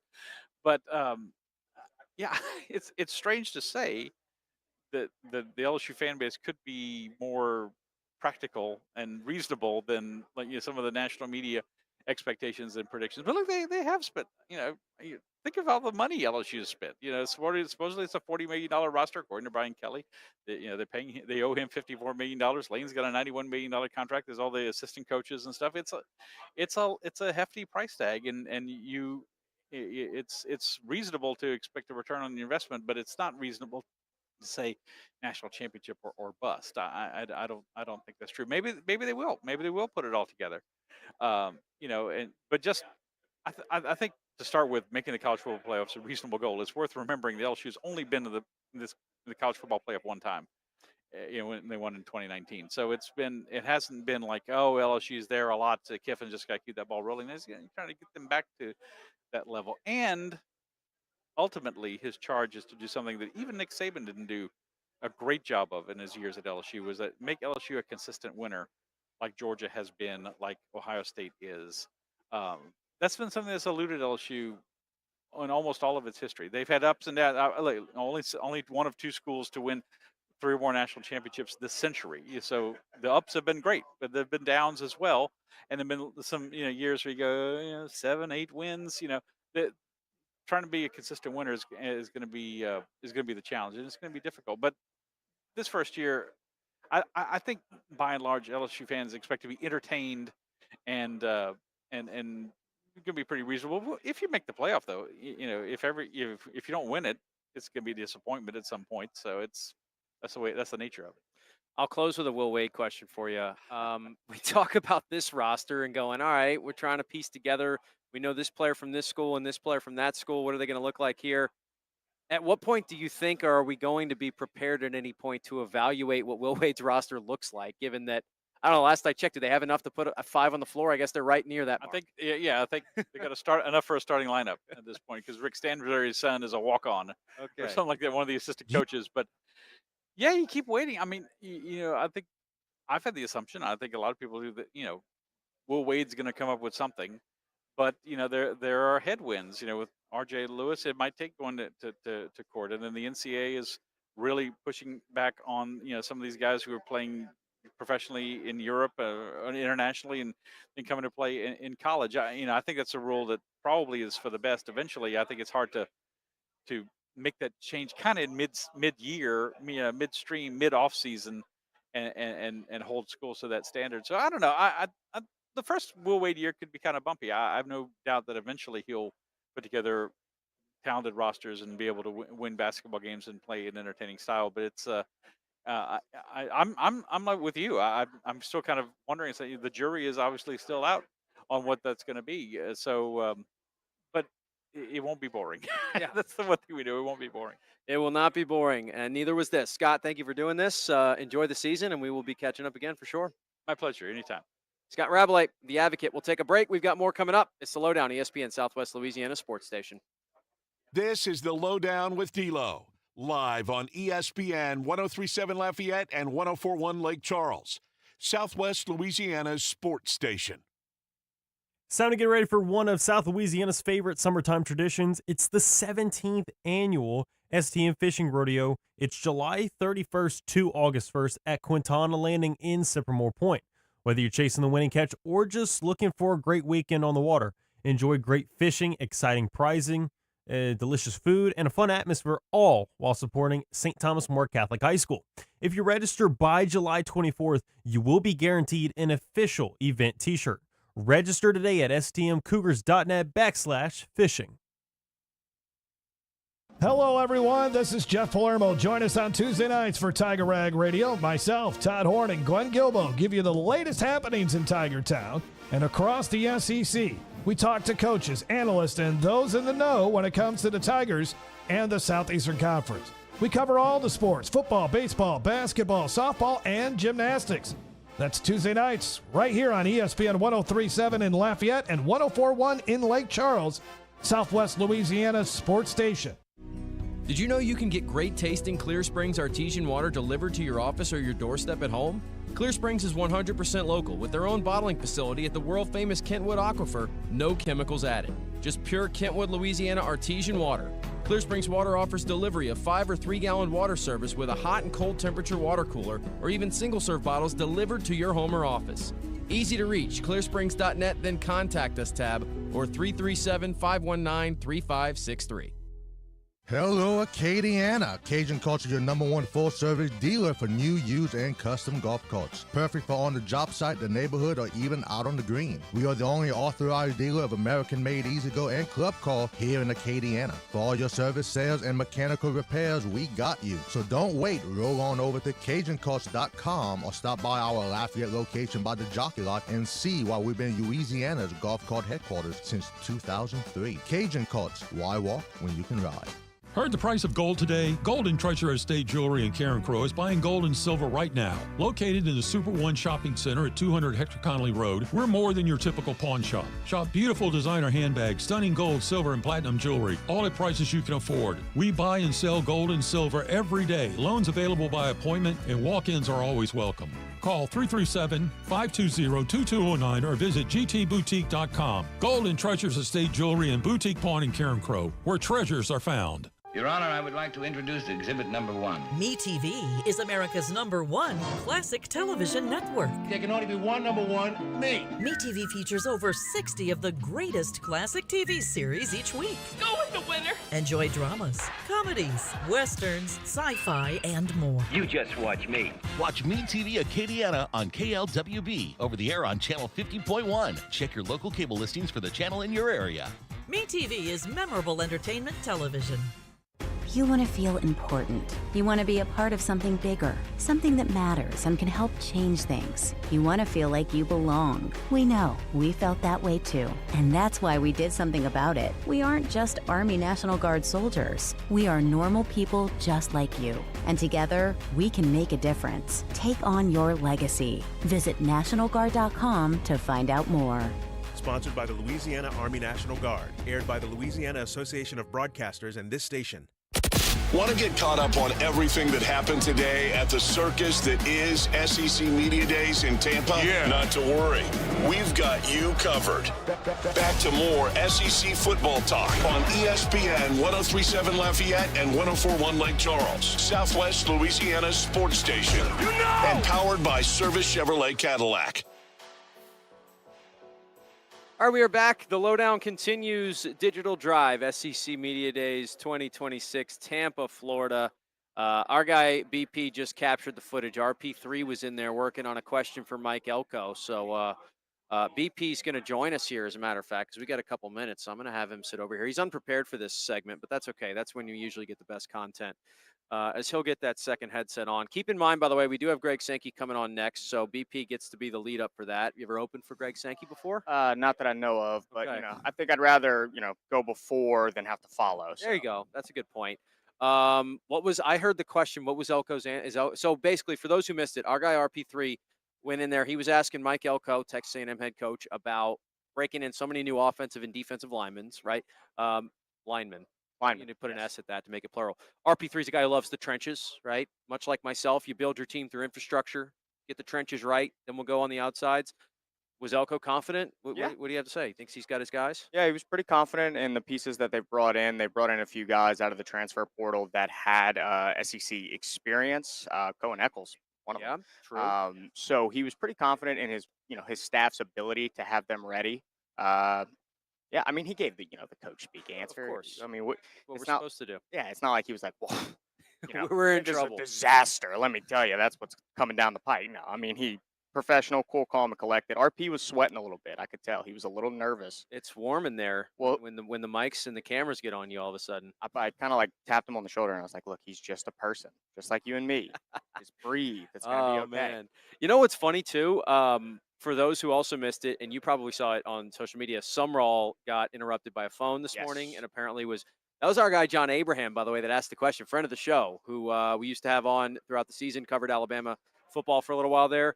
That was his question that got interrupted by someone else's phone. It wasn't his phone; it was somebody else's phone. And if you missed it, John Sumrall basically went off and gave the classic, like, you'd be kicked out of a team meeting if that happened because somebody's phone rang during the presser. And Sumrall was on one today, man. And that is a guy. I've encountered a few of them in my life, Blake. You can tell me if you feel the same way. There's not enough coffee on this planet. I'm a coffee lover. I'm a caffeine guy. I like something to get me going. Not relying on it though, as I like to prove. My sister has this caffeine dependency where she gets headaches if she doesn't have it. I haven't had coffee, for other reasons the last couple of weeks. Just kind of hadn't been agreeing with me. And no headaches, no withdrawals or anything like that. But anyway, I'm way off track here. I like a little caffeine to get me going. There's not enough caffeine in the world that would give me as much energy as John Sumrall has day in and day out. No, he seems like he puts a 5-hour energy. It's like he's wound up in the back, and he never runs out of battery. Yeah, it's like it's just tight. If you poke him, he'd explode. No, he's a ball of energy. I mean, you got two coaches going today. You had him and Golding, who are fired up to be here. So yeah, they're excited. But it is nice that they close out the day with a nice, soothing Mike Elko, who's just cool, calm, and collected. Elko's probably tempted to be fishing out in the bay throughout the week. That's just why relaxing. I think that's why I like him, is because I feel like I watched him looking at birds earlier. He's just having a good, he's cool. He's not bothering nobody. He's just having a good time to be here. And Sumrall's like, let's go. Sumrall. I guarantee. So you know what? It's kind of making me change my answer to who I wouldn't want to fight, because it may be Clark Lee was my answer. By the way, I was like, the guy he played college baseball and football. By the way, he still looks like he could do it now. The bald head adds a little intimidation factor. A little stone cold. But now I'm sitting there going, there's at least a chance I catch Clark Lee on a good day, right? Where maybe he's not fired up. There's no way Sumrall's ever not going to be ready to pound you into the dirt. And he's a former linebacker, so I mean that is true. Now I'll raise you why I think Mike Elko is the guy you don't want to fight. Mike Elko's the answer. Okay, that's a little bit of a zag. I don't know if you've. He just seems like you're at the bar. He's quiet. He's with his wife having a good time, and there's somebody yapping at being loud and obnoxious. He's the guy who'll quietly just get up, boom, handle the business, and then go back to his dinner like nothing ever happened.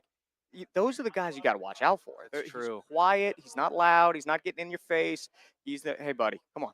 That's been enough. And then don't make me do what I don't want to do. Exactly. There's a quiet rage behind those eyes. It's a dad rage.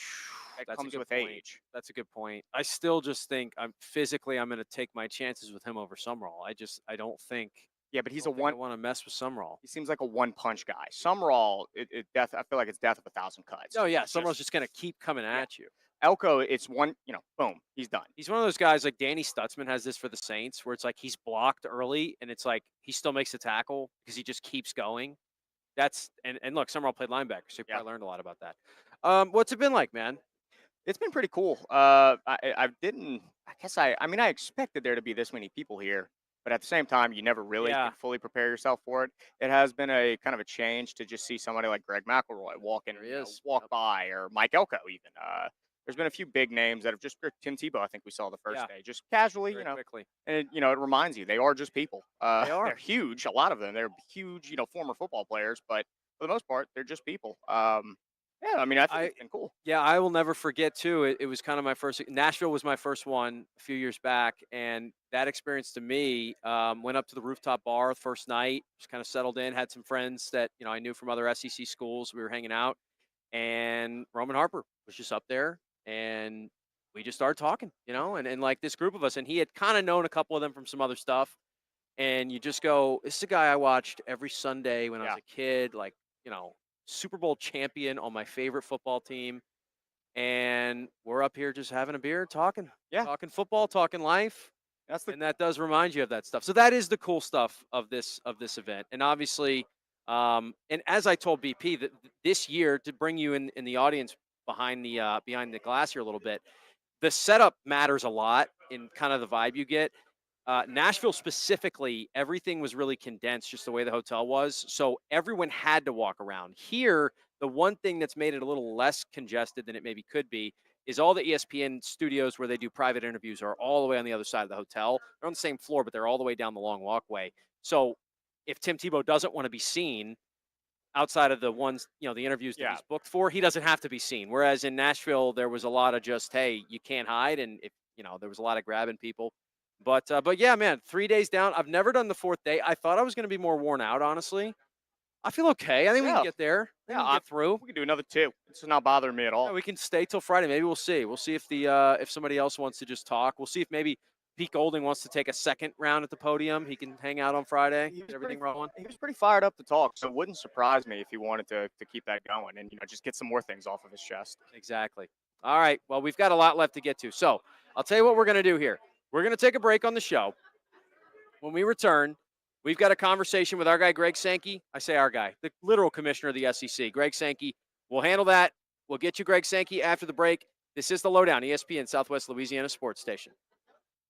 This is the LohDown with D-Loh, live on ESPN 103.7 Lafayette and 104.1 Lake Charles, Southwest Louisiana's sports station. This game isn't fun. This game is a war. It's time for the 2-minute drill. Hurry it up, hurry it up, hurry it up. Powered by B1 Bank. Visit b1bank.com to find a location near you. Come on, let's go, you guys. Get in here, we got to go fast now.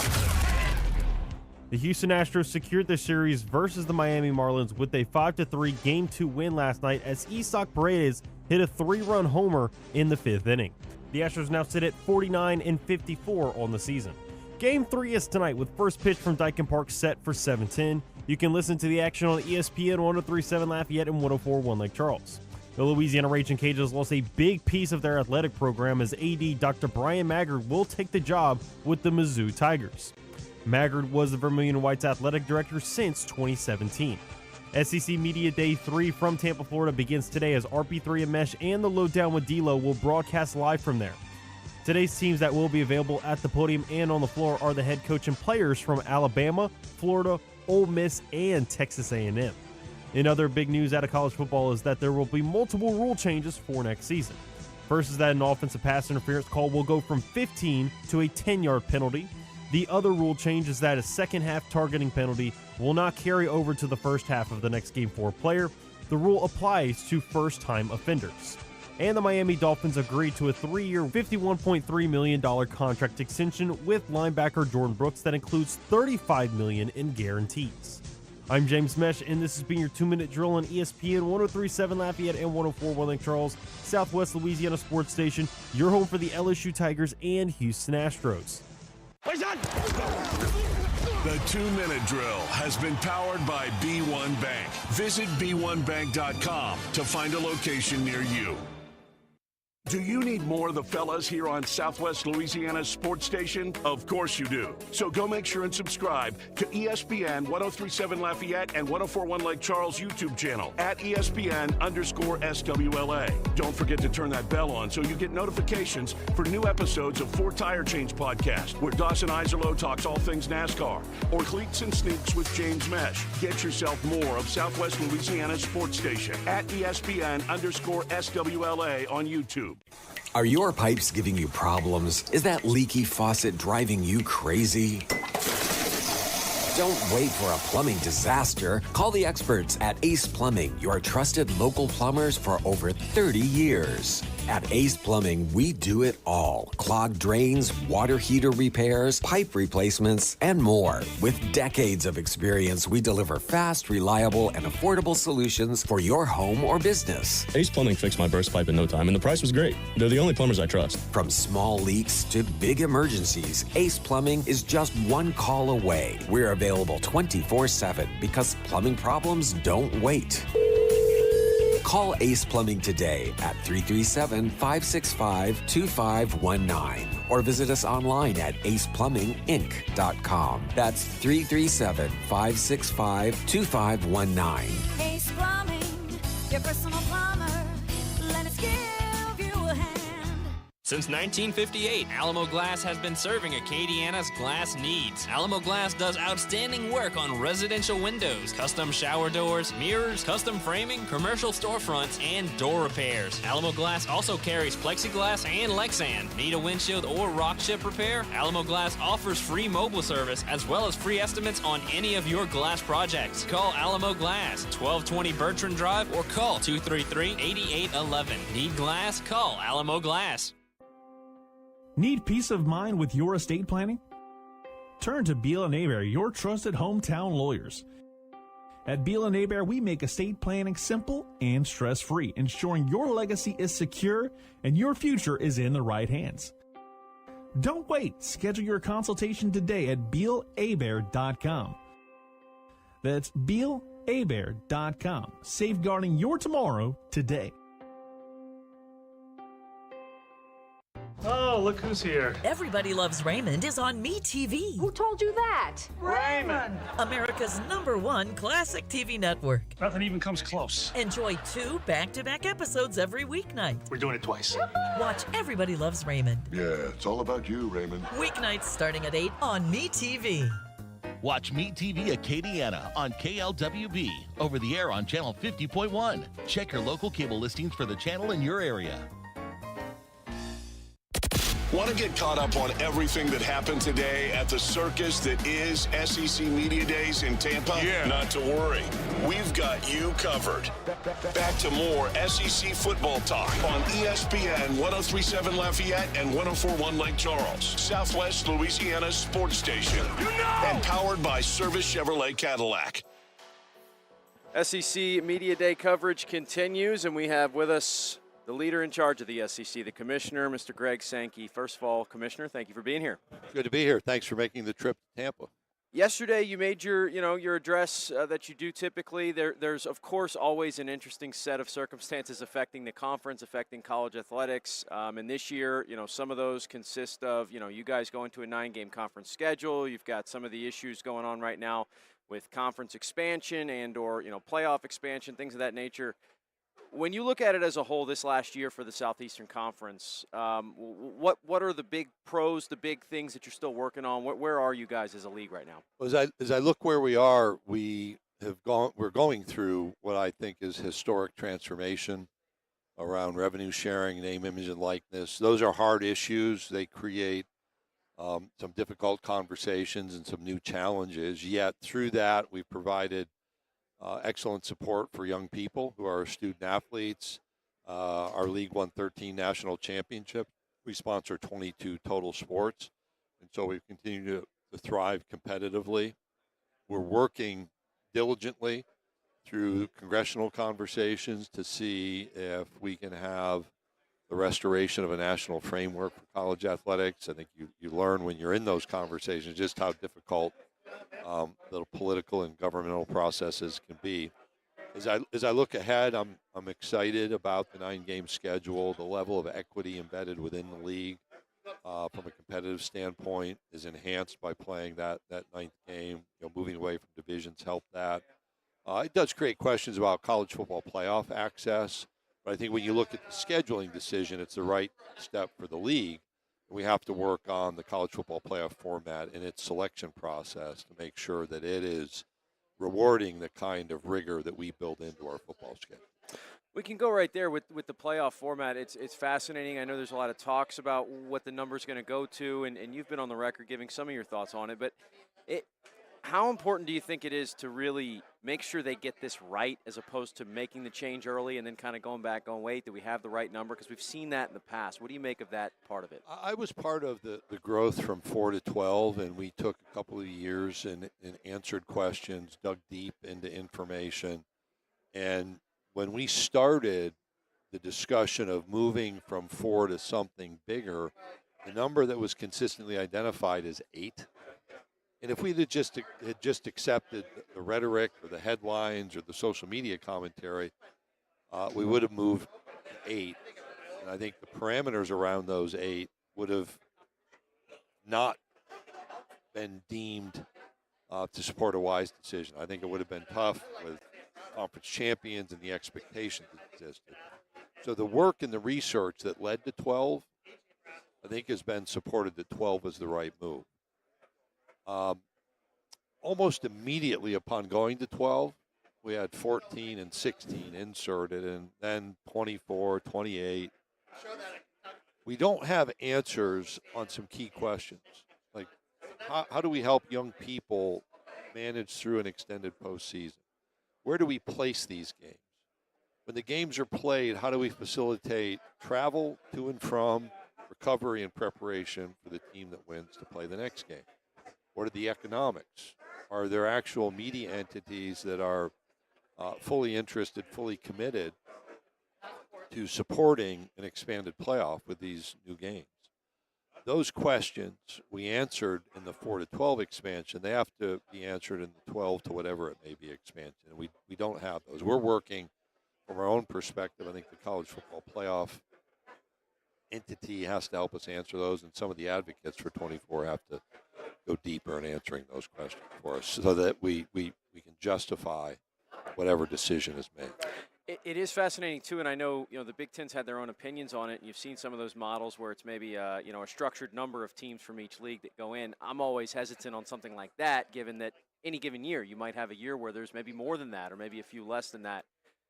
What do you make? You already mentioned it. You need to make sure that the selection process, even now in the current format, is matching what it should be. What do you make of that potentially into the future if the number does get bigger? I've been an advocate for no guaranteed spots, no AQs. I'd take an all at large. I would take the top 12 with no conference champion guaranteed, and I'd be happy to roll the dice to see if we get in there. I think that's the healthiest way to form a bracket.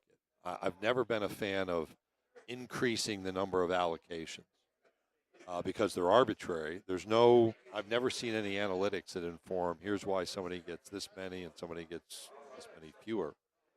And the variance from year to year means you could give undeserving teams access over deserving teams that would be denied access. And we saw that last year with 2 teams in the 20s being given access to the 12-team playoff and some of our teams not being in. So I think my philosophy, and I've communicated this to our league, is solid, but that doesn't inform a number. I would take all at-larges, whatever the number is, and then we have to decide what that number is going to be.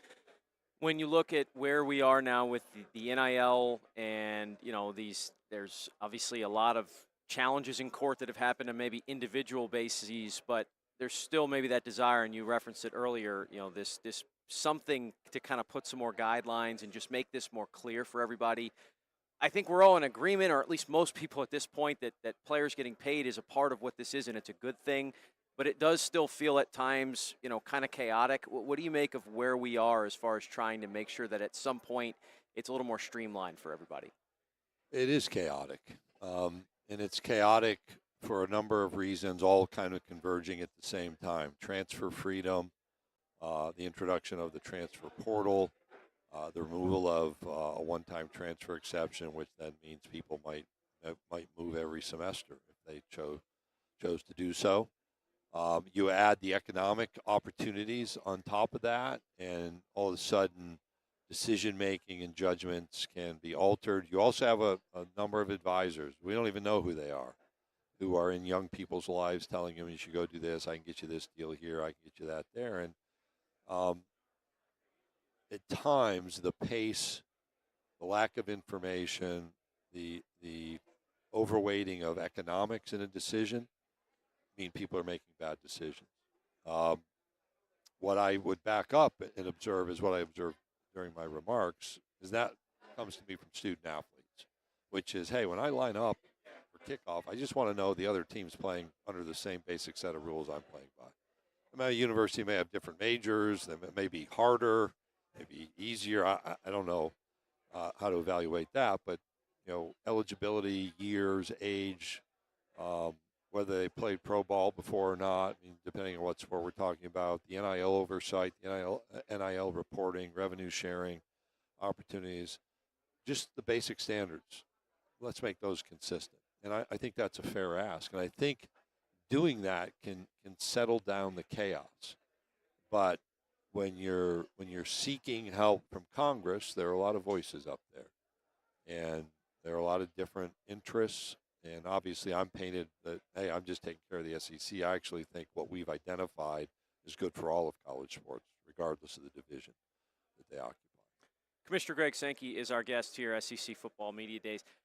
That is another interesting thing. I've heard you mention it before, and I've heard other commissioners maybe give their take on it, the idea of what's good for college athletics versus what's good for the SEC. Maybe they won't always line up exactly the same, but you kind of have to walk that balance. What do you make of some of the decisions that are being made that maybe would have a short-term, slightly negative impact on the league, but you think are good for the sport overall? The college football playoff expansion is a good one. When we were at 4, our league was never the one seeking to go beyond 4. It worked for us. We were the only league still to always have a team, at least one team ranked in the top 4 every year.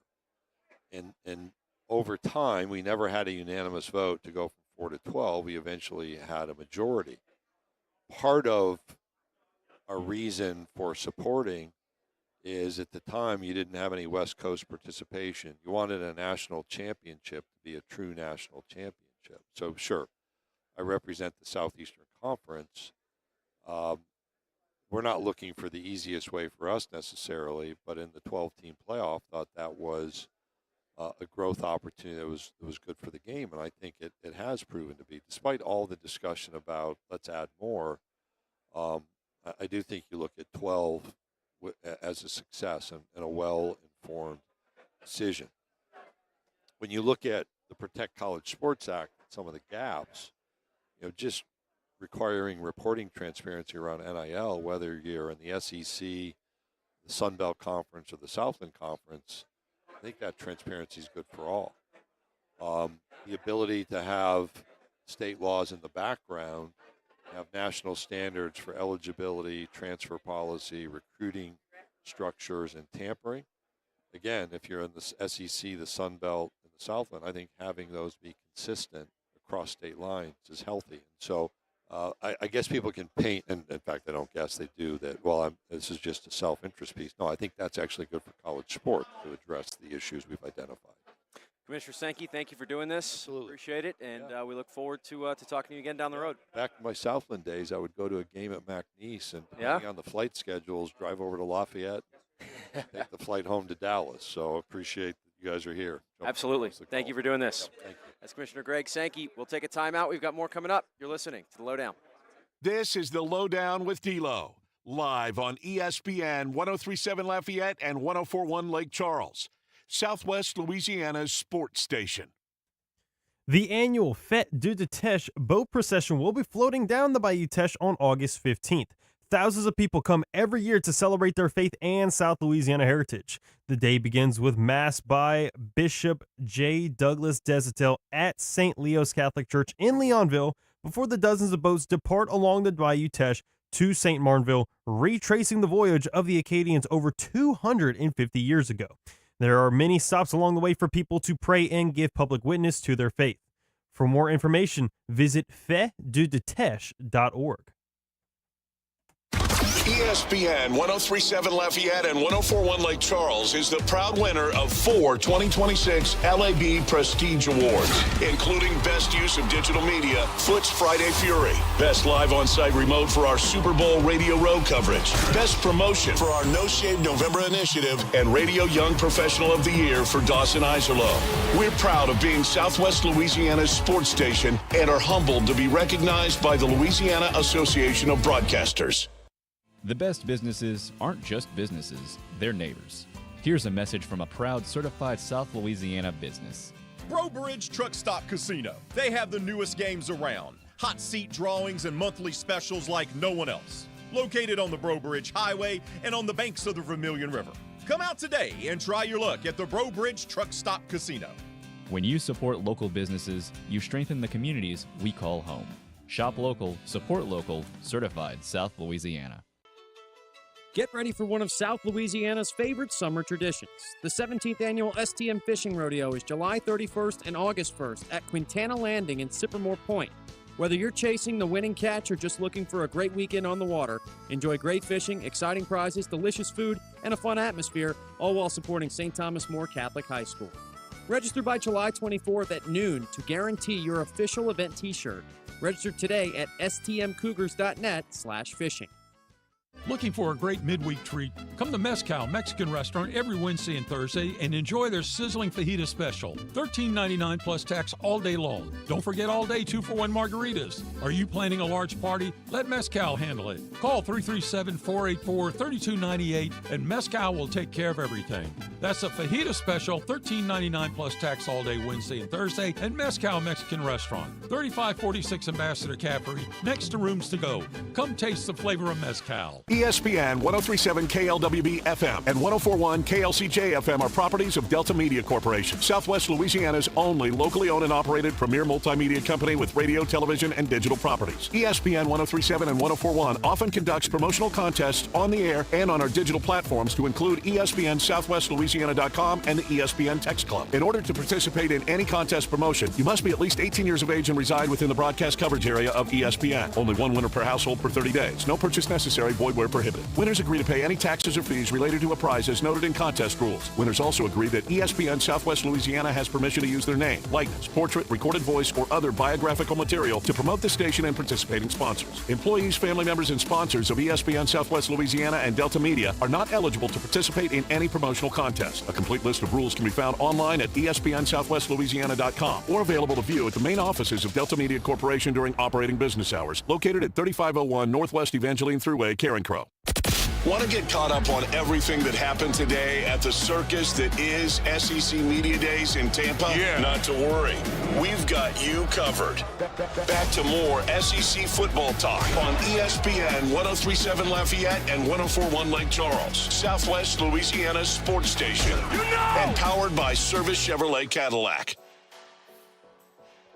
We are back here as we wrap up day number 3. These weeks do fly, man. This one has been no exception. Like, it feels like we just arrived in Tampa with our scary little drive we took in the middle of the night, and now here we are, end of day 3. We are closer to the finish of this thing than we are to the beginning. But with that being said, as we said at the beginning of this thing, the best perhaps could be saved for last, because tomorrow's LSU Day, tomorrow's Texas Day. Arch Manning will be here. The LSU contingency, of course, Kiffin, along with TJ Daugherty, Trey Green, and Whit Weeks will all be here. So it could get even more spicy tomorrow. We will see.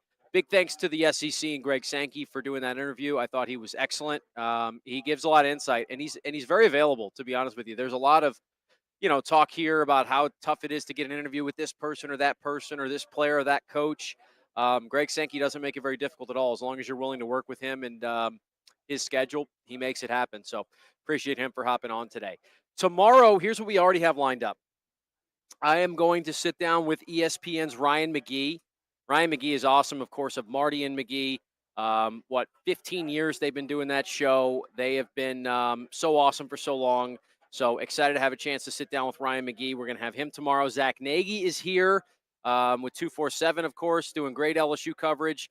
We have him on at 2 o'clock typically on Wednesdays. We're going to have him on at 2 o'clock tomorrow, live and in person. We'll talk about LSU. Here's the way that it's the good thing about tomorrow's schedule that actually might work in our favor. LSU goes first. They are early in the morning. I think Kiffin hits the podium like 9:05 local time. So we're going to have heard basically, and we're going to be able to react to what was said all around. And we might have some banked interviews that we'll play for you, depending on what kind of access we are given. But it's going to be kind of reactionary. So much looking forward. What are they going to say? What are they going to say? What are they going to say? Tomorrow's show is going to be pretty appropriately, hey, let's actually react to what was said as opposed to speculating on what's going to be said. So I think we'll enjoy that. I think that'll be a good way to wrap up the week. So we do have Ryan McGee and Zach Nagy scheduled. It could be Lane Kiffin. It could be any of the three players. Like there's a lot of flexibility left on what the rest of the show is going to look like. So I kind of did that on purpose to make sure that we had some open space in case some of those opportunities come available to us. That was kind of the same way today with the Ross Dellinger thing that popped up. And I thought, what better than a chance to get Ross? And by the way, shout out to BP on that because BP's the one who was able to flag Ross down a little earlier in the week and get us in his mind. And then Ross was kind enough to stop by today. So appreciate all that stuff. But, man, yeah, we're having a blast. As I mentioned, so the afternoon sessions, as you might imagine, when I'm on the air, that's the ones I kind of miss and have to catch up on. So I did not get to hear a ton of what Texas A&M had to say, but, got to hear a lot of these earlier sessions. Ryan Fowler brought up a great point. And I've been, saying, hey, Alabama's the team that doesn't have the quarterback that's back that everyone trusts. So, like, maybe that's a negative. And he brings it up, and I think, shame on me for not thinking about this earlier. We weren't talking about Ty Simpson this time last year as a guy everybody trusted. We didn't know what that was going to look like. Ty Simpson went with the 13th overall pick. So maybe it is a nice reminder for us to sit back and go, all right, maybe we have some preconceived idea of who or what is going to be, the big talking point and who's going to be the breakout players. And, hey, this is the quarterback. All these quarterbacks have all this experience. They're back. They're ready to make the next step. Maybe sometimes it's the guys we're not talking about. And maybe, I wouldn't say more often than not, but oftentimes there are a few players that we are not going to mention barely at all this entire week. Maybe it's Kenny Minchie at Kentucky. Who knows? Where you all of a sudden look up and go, that's a guy we didn't give a lot of attention to who probably deserved it. And that seems to be how these things can go at times, right? So always keeping that in mind as well. I mentioned, I at least wanted to throw it in there. The Astros, they did trade Nate Pearson, by the way, for a pitching prospect. It's not a very consequential deal, not a massive storyline there. You're not going to see that one across the ticker, but it is a trade that the Astros made, so worth noting there. The Red Sox 14-game winning streak, you heard it about on the ESPN update. They were trying to keep that thing rolling. They kept it rolling again. They got a 4 spot in the first inning. Boston has won their 15th straight. Aroldis Chapman got another save. They continue to cruise. So the Sox will go for 16 in a row tonight. It's a day-night doubleheader there against Baltimore, so they'll play again at 7:10.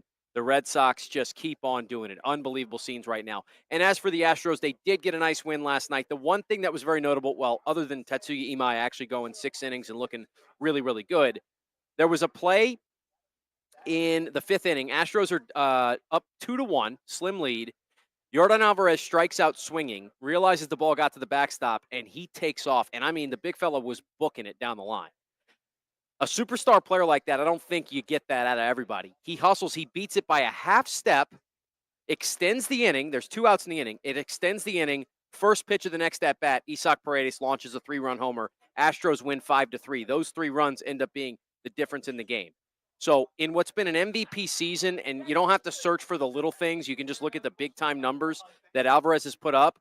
I was sitting there going, how cool is it that the guy hustles out a drop third strike, beats it out by half a step, and then his teammate behind him launches a 3-run shot. And ultimately, it may have been the difference. And, statistically, it was the difference between them winning and losing the baseball game, football mode. Got to get back to baseball here, at least a little bit. So shout out Yordan Alvarez for hustling it out and Isaac for launching the 3-run homer. Astros have won 2 straight after losing 3 straight to start the second half. They will wrap up their series with the Marlins tonight. That series is in Houston, of course. Really good pitching matchup, by the way. Sandy Alcantara against Peter Lambert. Both have been pretty solid this season. They'll match up at Daikin Park tonight before the Astros have tomorrow as an off day. Thanks to James Mesh back in the studio. I know the long week continues for him as well, so appreciate him for holding things down for us. Thanks to all of our guests, Ross Dellinger, Greg Sankey, Ryan Fowler, and Scott Rabelais. We'll be back tomorrow. The Lowdown continues after that. Do you know how many tax resolution firms have been forced to close because they were taking advantage of people or have gone out of business? It happens all the time. Hi, this is Kerry Bryson with the Bryson Law Firm. As a matter of fact, there are national tax relief companies that are currently under court orders to cease operations. So if you have IRS issues, do not fall for the threats and scare tactics of the national so-called tax relief companies. The Bryson Law Firm has been doing this for decades. We have a AAA BBB rating, and our entire focus is IRS problems and tax liability issues. An IRS problem is a legal problem. Let the Bryson Law Firm help you get relief the right way. So if you owe back taxes or haven't filed returns in years, it's time to call the Bryson Law Firm and finally resolve your tax issues. Don't put it off any longer. Call the Bryson Law Firm. Our headquarters are in Lafayette, and we have offices statewide. Or visit BrysonLawFirm.com to schedule your free consultation with your local tax resolution law firm, the Bryson Law Firm. LSB filing number LA2519684.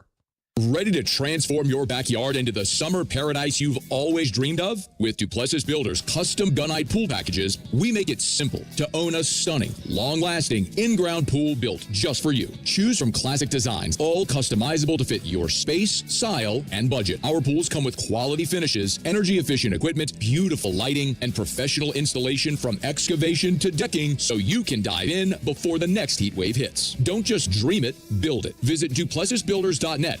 We are the soldiers of the Louisiana Army National Guard. We are your neighbors. We are your sons and daughters. While we serve part-time, we are learning valuable life and job skills. We are earning money for college, for trade and technical schools, and for certifications. We are proud to serve both our country and our home state. We are your Louisiana Army National Guard. Sponsored by the Louisiana Army National Guard. Aired by the Louisiana Association of Broadcasters and this station. Live from Upper Lafayette, this is ESPN 1037 KLWB Carencro Lafayette, KLCJ FM Oak Grove Lake Charles 1041, a Delta Media station.